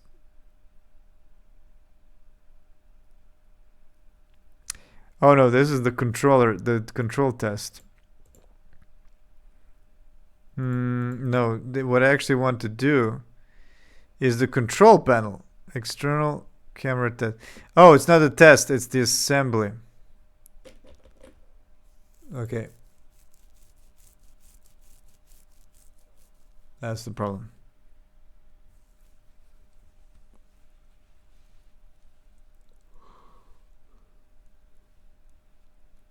Yeah, so I need to be able to somehow... Okay, there it is. Now it works. I need to somehow be able to get a number of users for this camera. Or something. Like, who is using this feed? And then output if the one exists.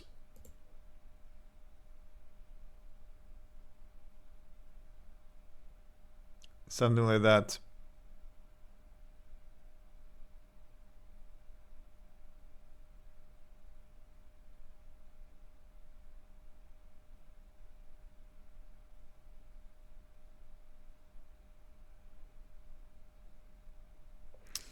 Yeah, I don't know. I don't know what's going on here. So I fixed this. Let's see how this is doing. Camera controller, it's connected to the assembly. To this one, right? External camera on truss. Let's just call it truss, so that they can see that this is the truss one. And this here T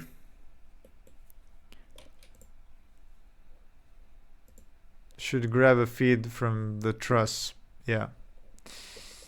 That's good. That's good. So it almost worked, and then it decided to fail. You know what? Let's actually remove this one. I'm gonna remove this external camera as well, so that they only have one in the whole thing. What is this? What is this green thing? What? Oh, it's something on the inside.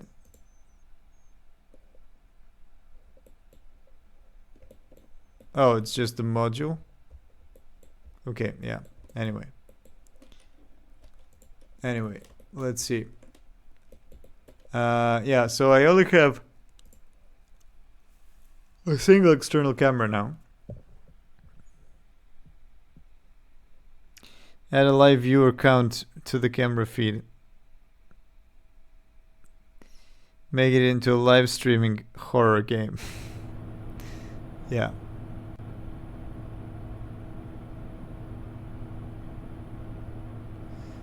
Okay. And there it is. It's frozen again. What the fuck? Now I'm just angry. At Godot. I have no... Like, it just worked. The only difference that I did was that I reassigned the buttons. So I didn't do anything graphically.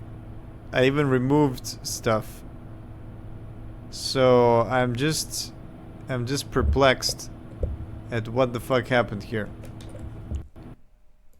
I have to just crash Godot now, because wait. Oh, there it is. Yeah, and the entire Godot is now broken. What the fuck happens here? I have no idea. So yeah, the only thing I did was I just camera main viewport. Yeah, I changed the name of the camera main. External assembly truss.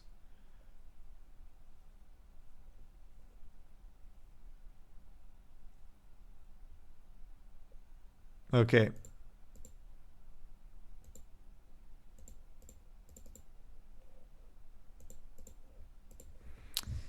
Control panel.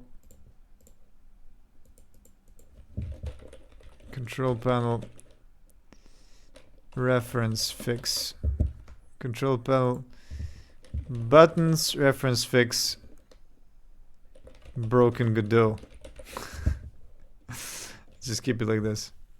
Okay, and here's what I'm gonna do. I'm gonna go back. I'm gonna check out this commit. Okay. I'm gonna check out this commit. And then I'm gonna see if it works now.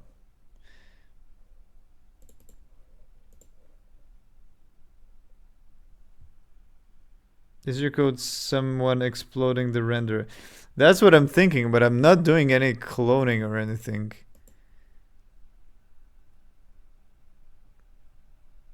That's the same. I thought about the same thing.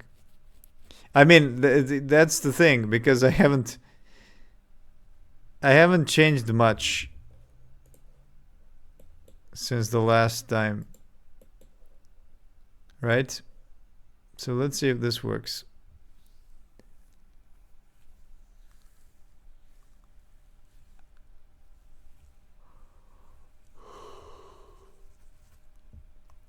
Oh, debugging Godot is amazing.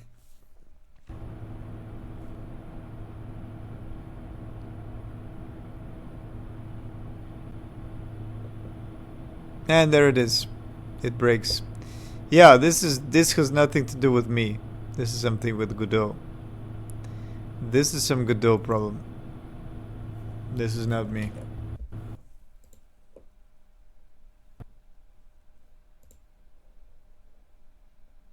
Okay, and there it is. It just crashed. It is. Yeah, it doesn't. Yeah, this renderer has also broken. Okay, so here's what I'm gonna do. Here's what I'm gonna do.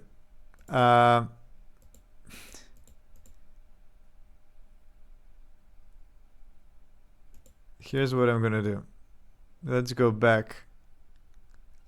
Let's go back to master.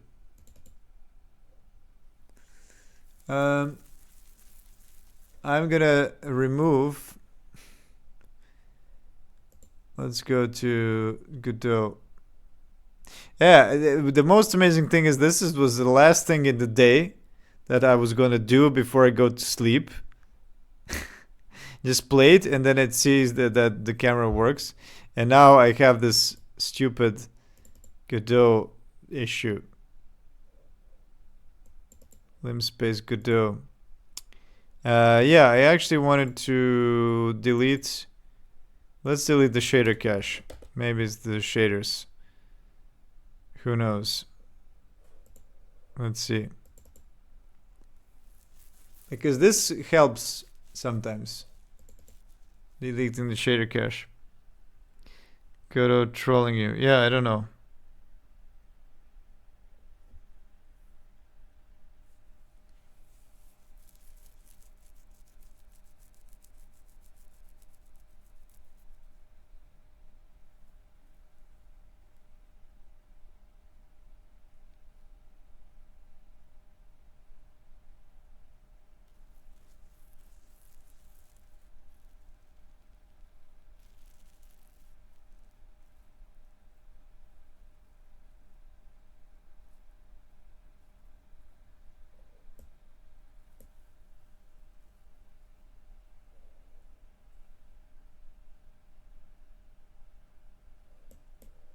Okay.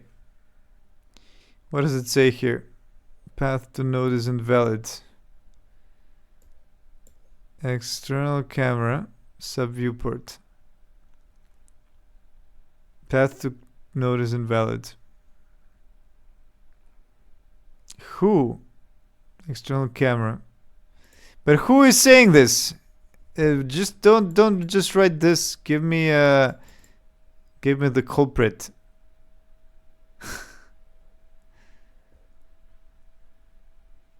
Pitch rigid body. External camera. Sub viewport.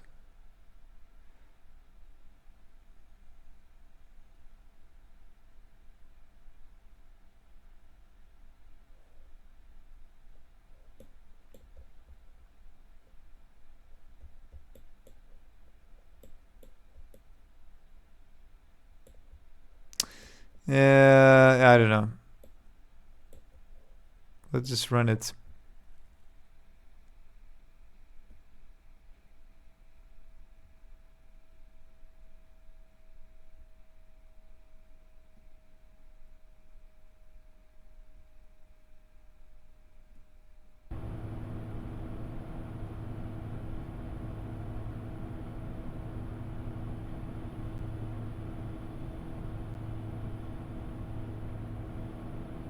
And suddenly it works. So, so clearing the Godot shader cache worked. Okay, well there you go. You just have to do it occasionally. I actually discovered this like a few weeks ago, that clearing the shader cache fixes problems sometimes, but I don't know. Yeah, it didn't occur like this where it just froze. Okay, let's try. Finally. So here's my camera. It's over there. Let's see if this is gonna work. Oh, there it is. Oh, it didn't detect. Oh, wait, what? It doesn't detect down. Wait, why doesn't it detect up? Interesting.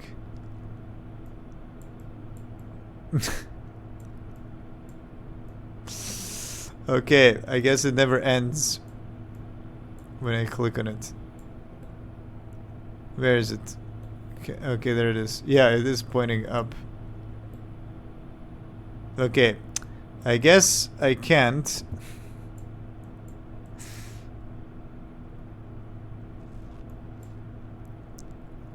Oh, and this thing doesn't have a collider. Great. So yeah, for some reason it doesn't detect.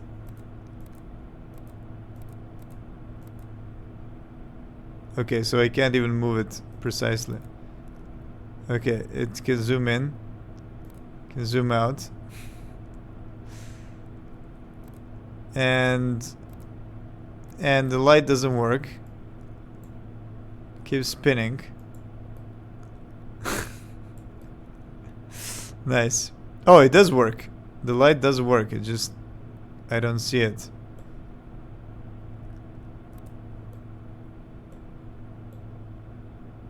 Yeah, it did. It does actually work. Yeah, it's funny. Just, it looks like some kind of a turret. Like it's gonna fire missiles at the enemies.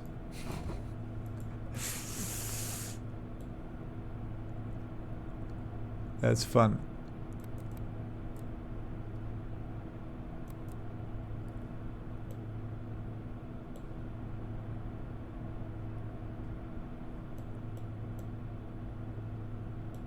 Yeah.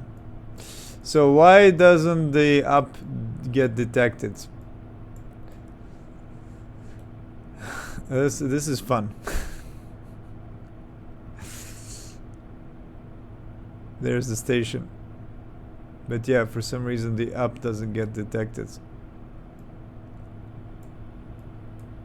On up. On up. On up. So what's the problem? What's the problem? I actually might not even have an on up thing. How am I doing this in my tester? My test interaction. Test interaction. Test interaction.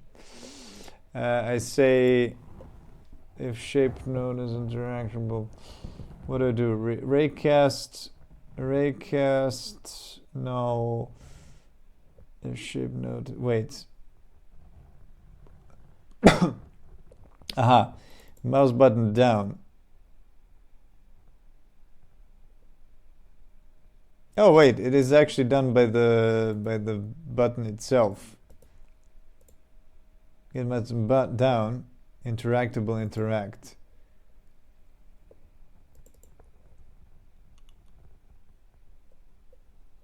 So the button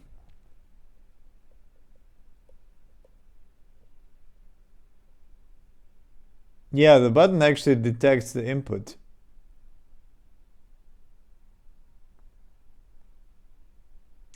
And interaction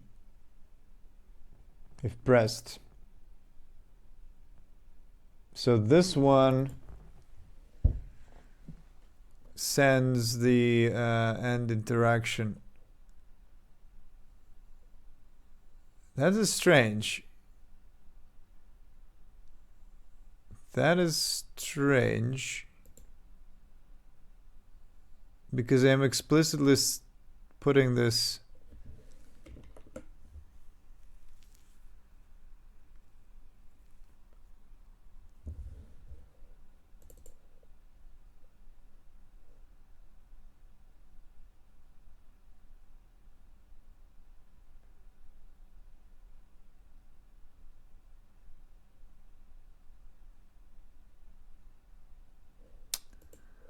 Interesting.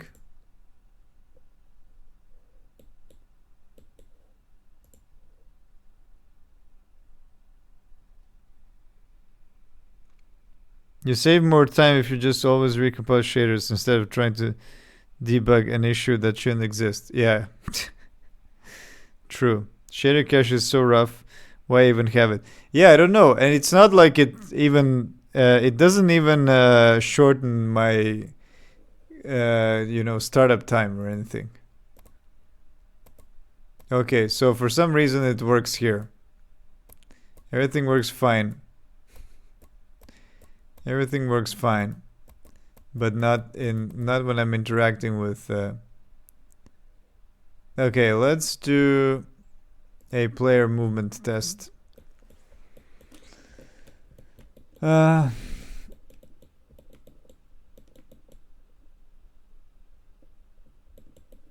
let's just do a key. What is it? Control. Control. Camera control panel. Okay, let me just put it here.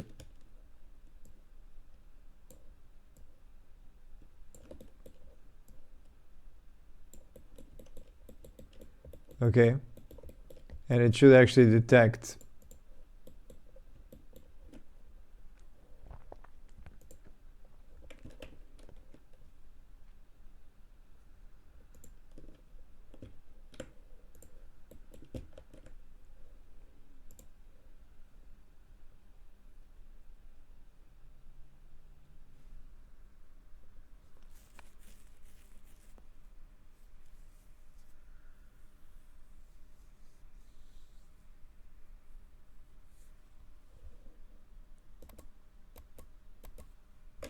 Any bugs?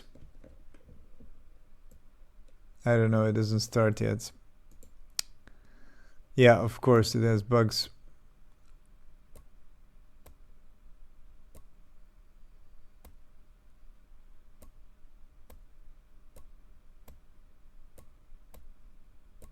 But it stops. It stops emitting. What the fuck?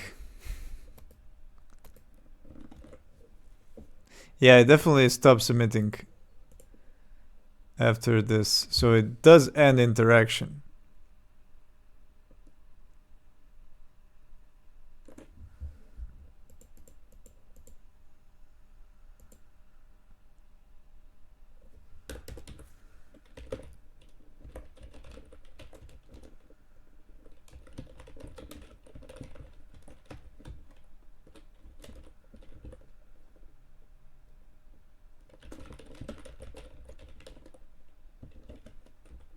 Let's do it like this.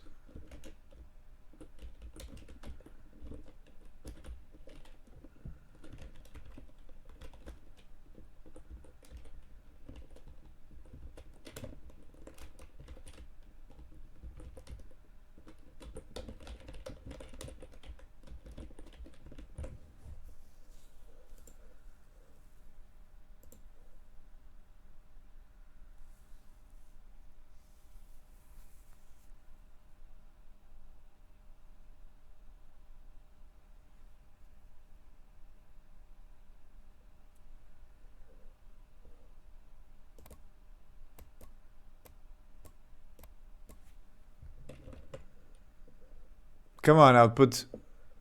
Why does Godot need so much time to like start working? Okay, so there it is. I true, I false, I true, I false, I true, I false, I true, I false. Okay, so what's going on in the main? In the main, why doesn't it work in the main?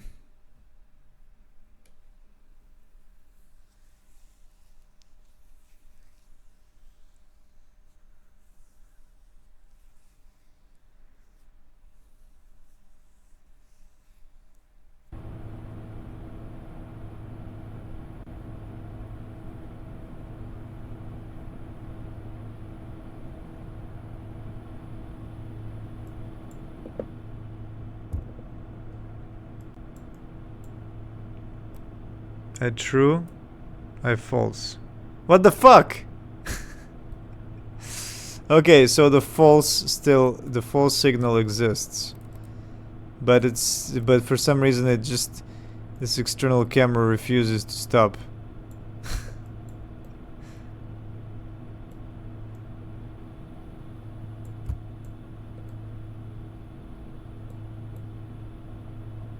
That is extremely strange. What the hell? What the hell?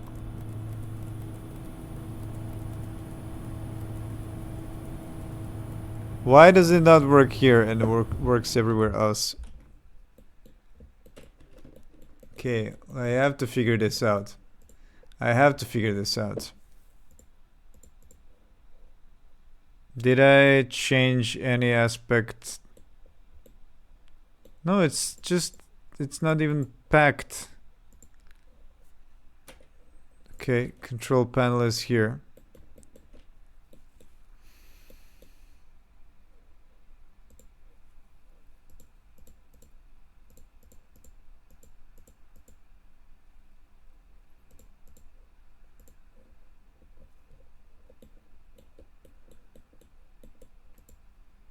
I don't know.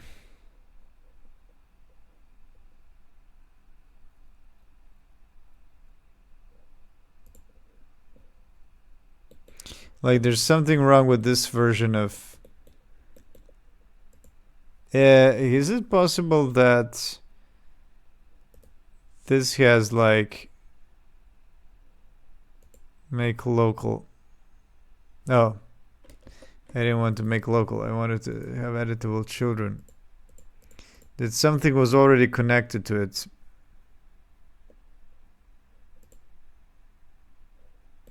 Sub viewport. What is the sub viewport?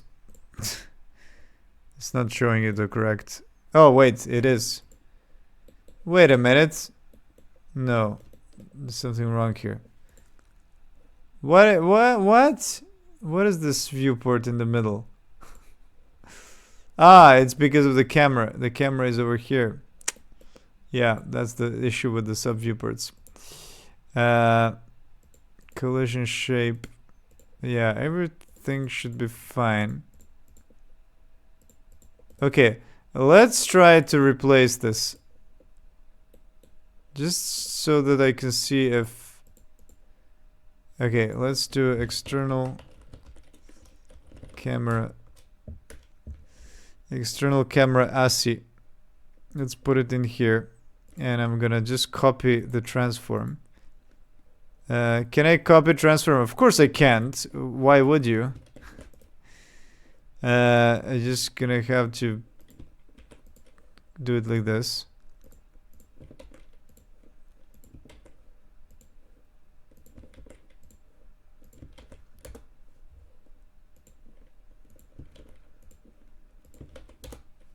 Okay, so they're at the same position. Let's do a truss 2. Okay, I'm gonna delete this one. And I have the truss 2. So this one should point into this one. And my common parent is null. What the fuck?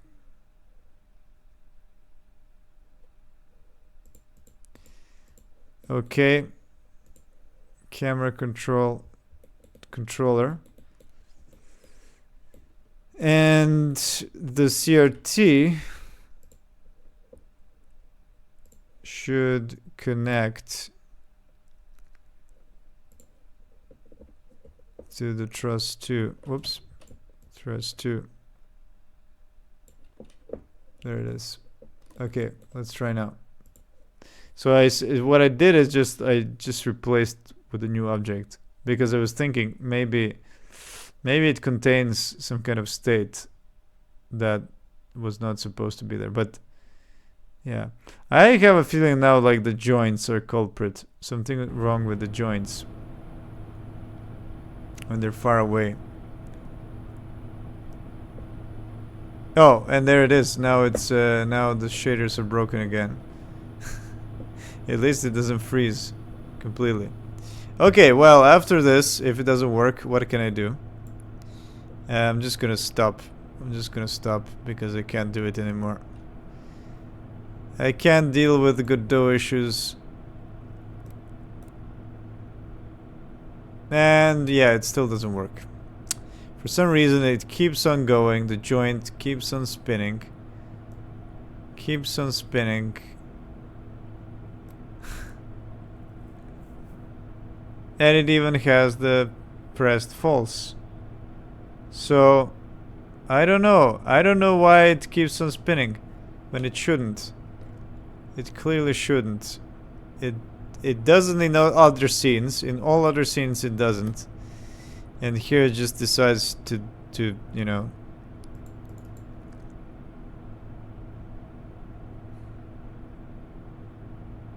Could it be possible that it's because of this yaw input equals 0?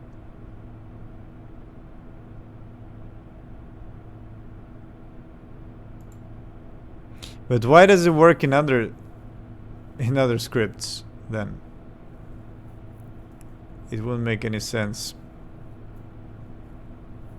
But yeah, let me actually try this.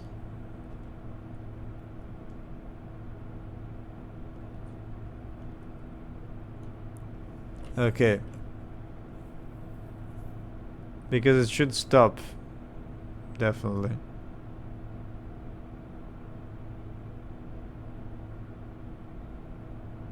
You know what? This only happens once. I just realized. I just realized that this only happens once. So maybe that I don't need to process. Okay, this is for the. This is just for optimization. Okay. So why does it work like shit now? I have no idea. Could be anything. Could be anything. Okay, let's see if this works. And then I'm definitely gonna go to sleep. The question is, why did it work in other scenes if it doesn't work here? I'm confused.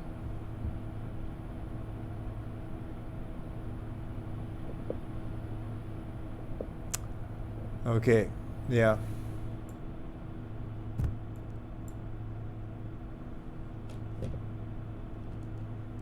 If that is the culprit. So let's see it for ourselves. Okay, there it is. It does work. Okay, but now it works like shit. So I have to, I don't know. I have to restart again without the shader cache. Okay, let's remove the shader cache while the game is running. Does this even work? I don't think it's actually gonna work.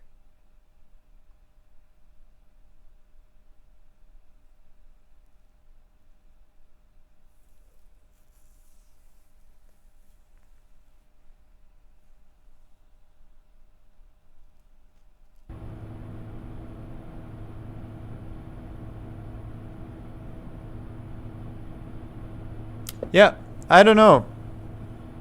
The game just decides to work like crap at some point. And I have absolutely no idea why. Did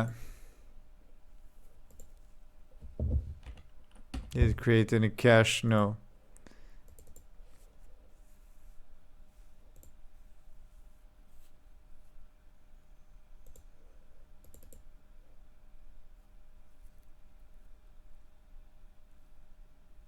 And I didn't even make it more complex or less complex.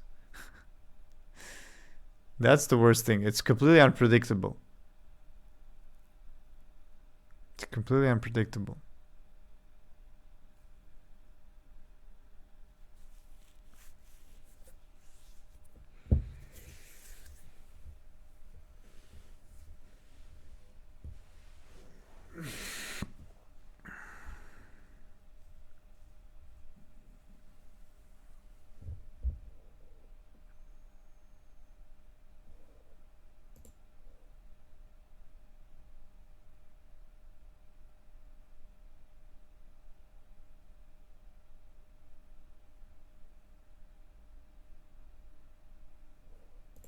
When does this shader cache even get created? I guess in the start.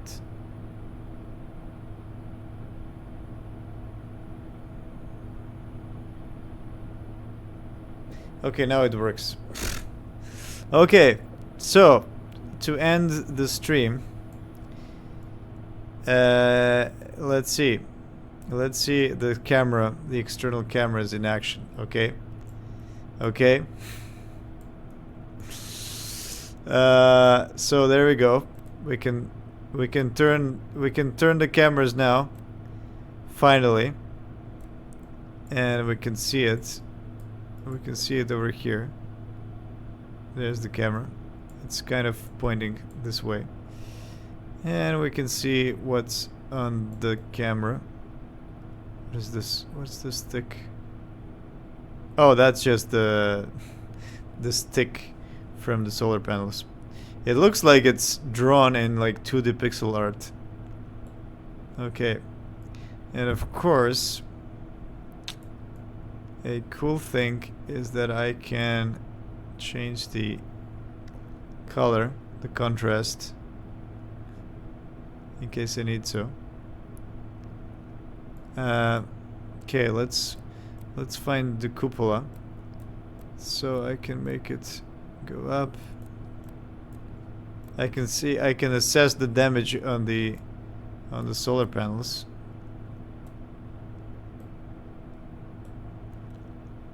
Yeah, this is gonna be quite useful.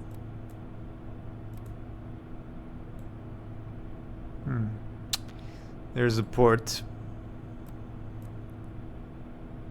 Let's see, where are we?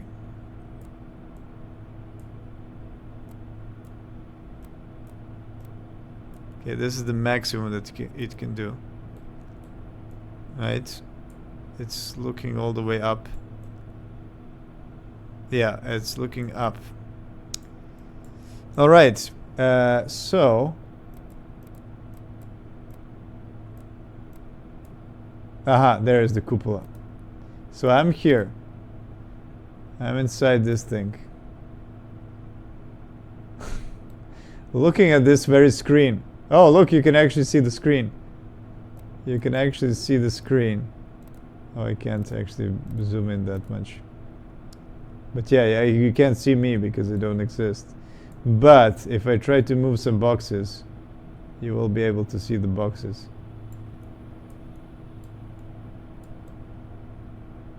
Huh? Where are the boxes? There it is. There's the box. It's moving inside the cupola. Nice. Oh, it even reflects this yellow light here. There's a hidden yellow light somewhere here. Cool.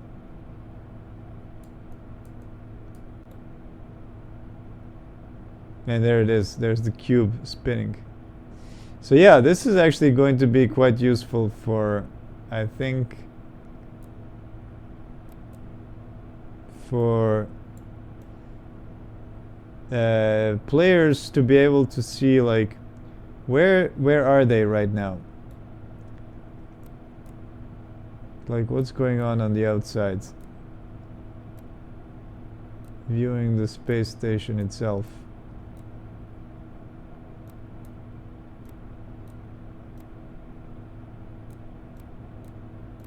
This is the maximum.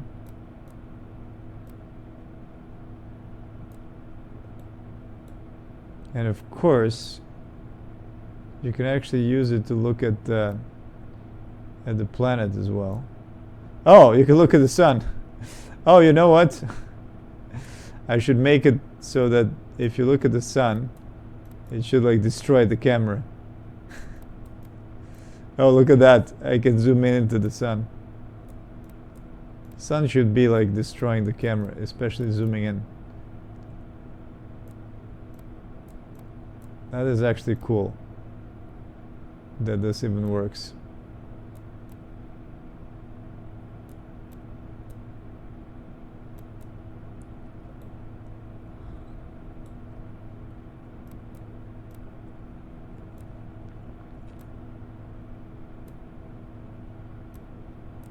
Oh yeah, there is the planet. I can't even look closer into what's on the ground. Although I can also look at it like this. You can see the clear difference between the video and the real life, quotation marks real life. Yeah. So this is going to be quite useful to see what's going on at the station. I think I definitely need to implement detaching the mouse from the center of the screen so that you can just move around while looking at the camera and not have it in the edge of the screen.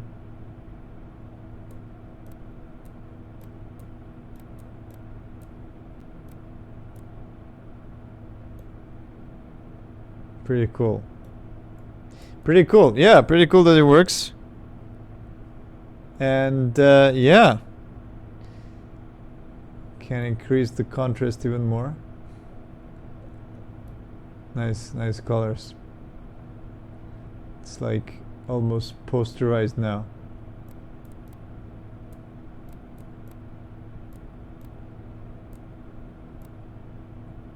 I should add more noise into the video feed. Looks cool.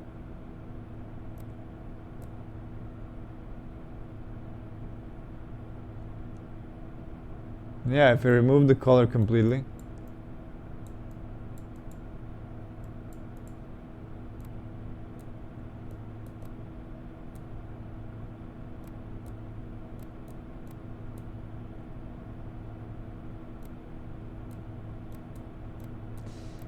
Maybe there could be an objective where you need to find something on the hull. I don't know. I don't know what it could be, but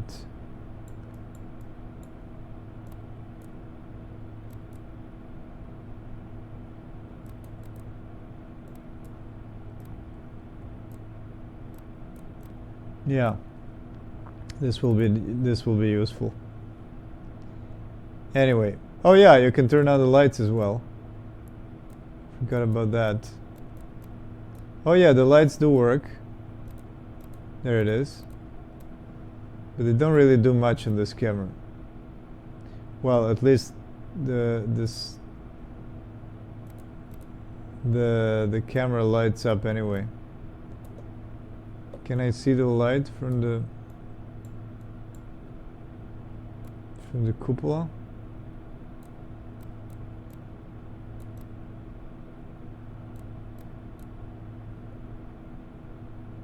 Let's look towards the cupola.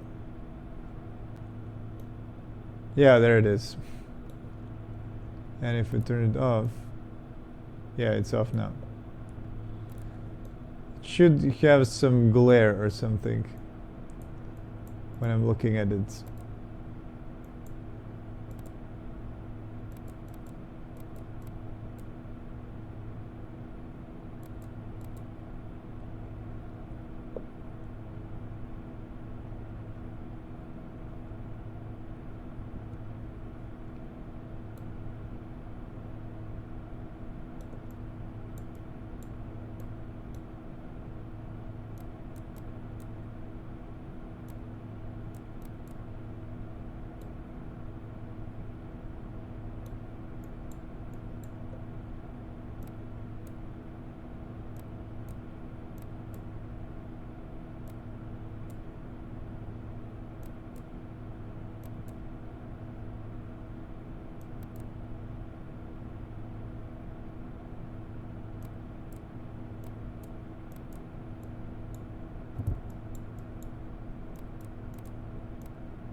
What's the maximum I can see into the cupola?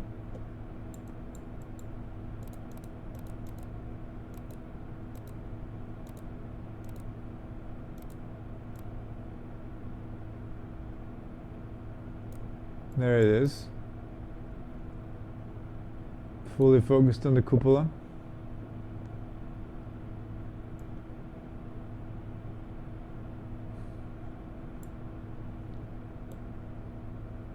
There's the cube, just floating.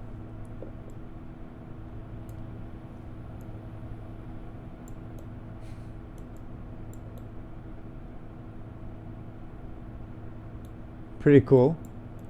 Now I need to put some field of view effects. Nah, I don't know.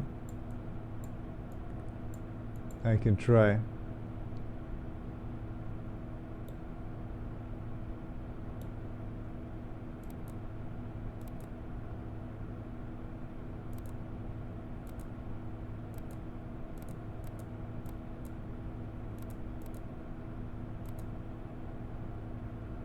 The wobble is nice.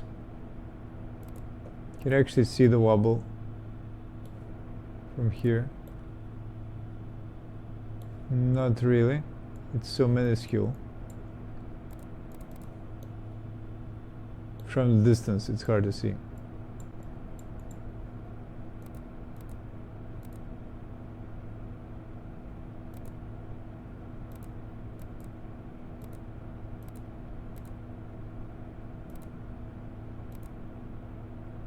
Cool.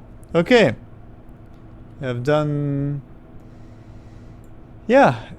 So CRTs can now display external cameras.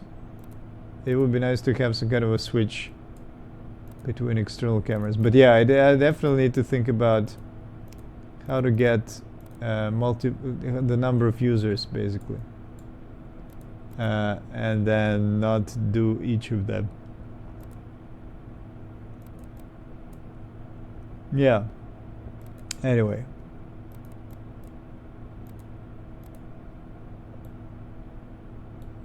What is going on there? Oh, this is just the opening. This is the bag for the solar panel.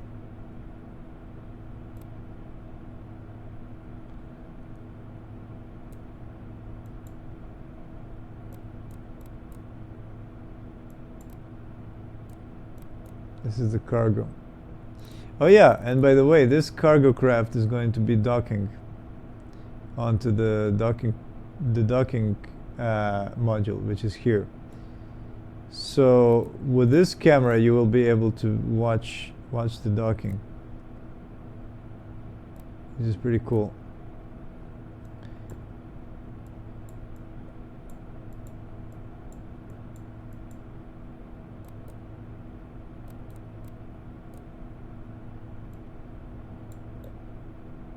Okay.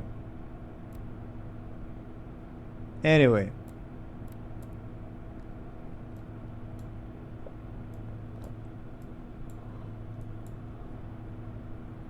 Anyway, that's about it for today. Thanks for watching. This has been pretty cool. This adds a lot of depth to the gameplay, although there's no gameplay yet. But yeah, I can now do some cool stuff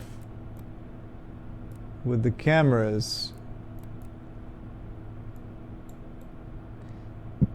And yeah, the external lights in the cameras are gonna help during the night as well. Which right now, I mean, it doesn't do anything much, but yeah. Yeah, nice. Nice.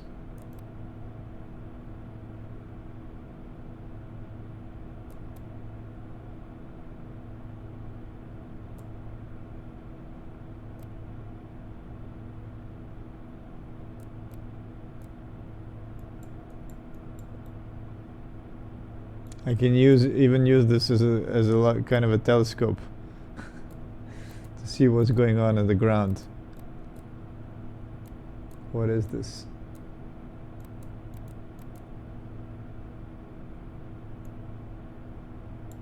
Yeah, can I actually see the Buran? Where is Buran even? I think it's on the bottom. The Buran. Oh no, I actually deleted it, I think. I deleted the Buran. It used to be here. Oh no, it's still there. But it's below. I don't think that I can actually see it. It's below the whole thing.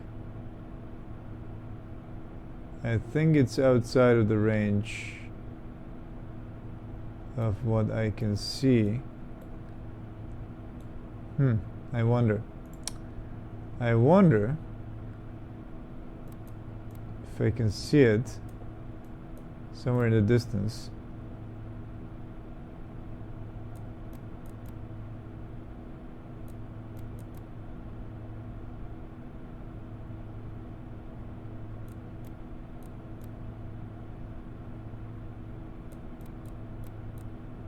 Oh, there it is. It is just above the solar panel. Nice. Cool.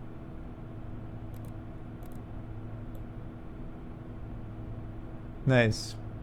Okay, so yeah, that's it for today. I am going to end here. And thanks for joining. Tomorrow, I don't know if I'm gonna do one tomorrow. I'll see. I might do one maybe at 5-6 p.m. something like that. And yeah, I might actually work on the electrics or something, where you can like connect different things, different screens, and yeah, with the line-in feeds, light power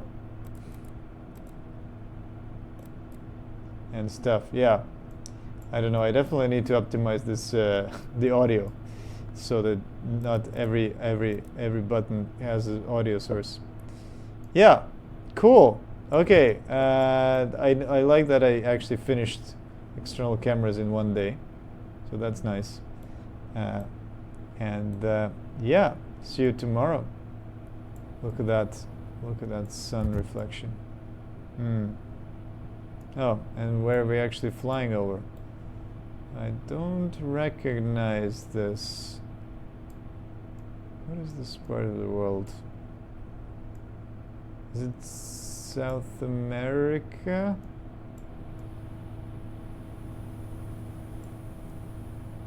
That's possible. I've been flying for like 20 minutes already, right? So, could be South America. Anyway. Yeah. See you soon. Bye. Hope you enjoyed.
I've never actually spent this long in a space station, in the space station.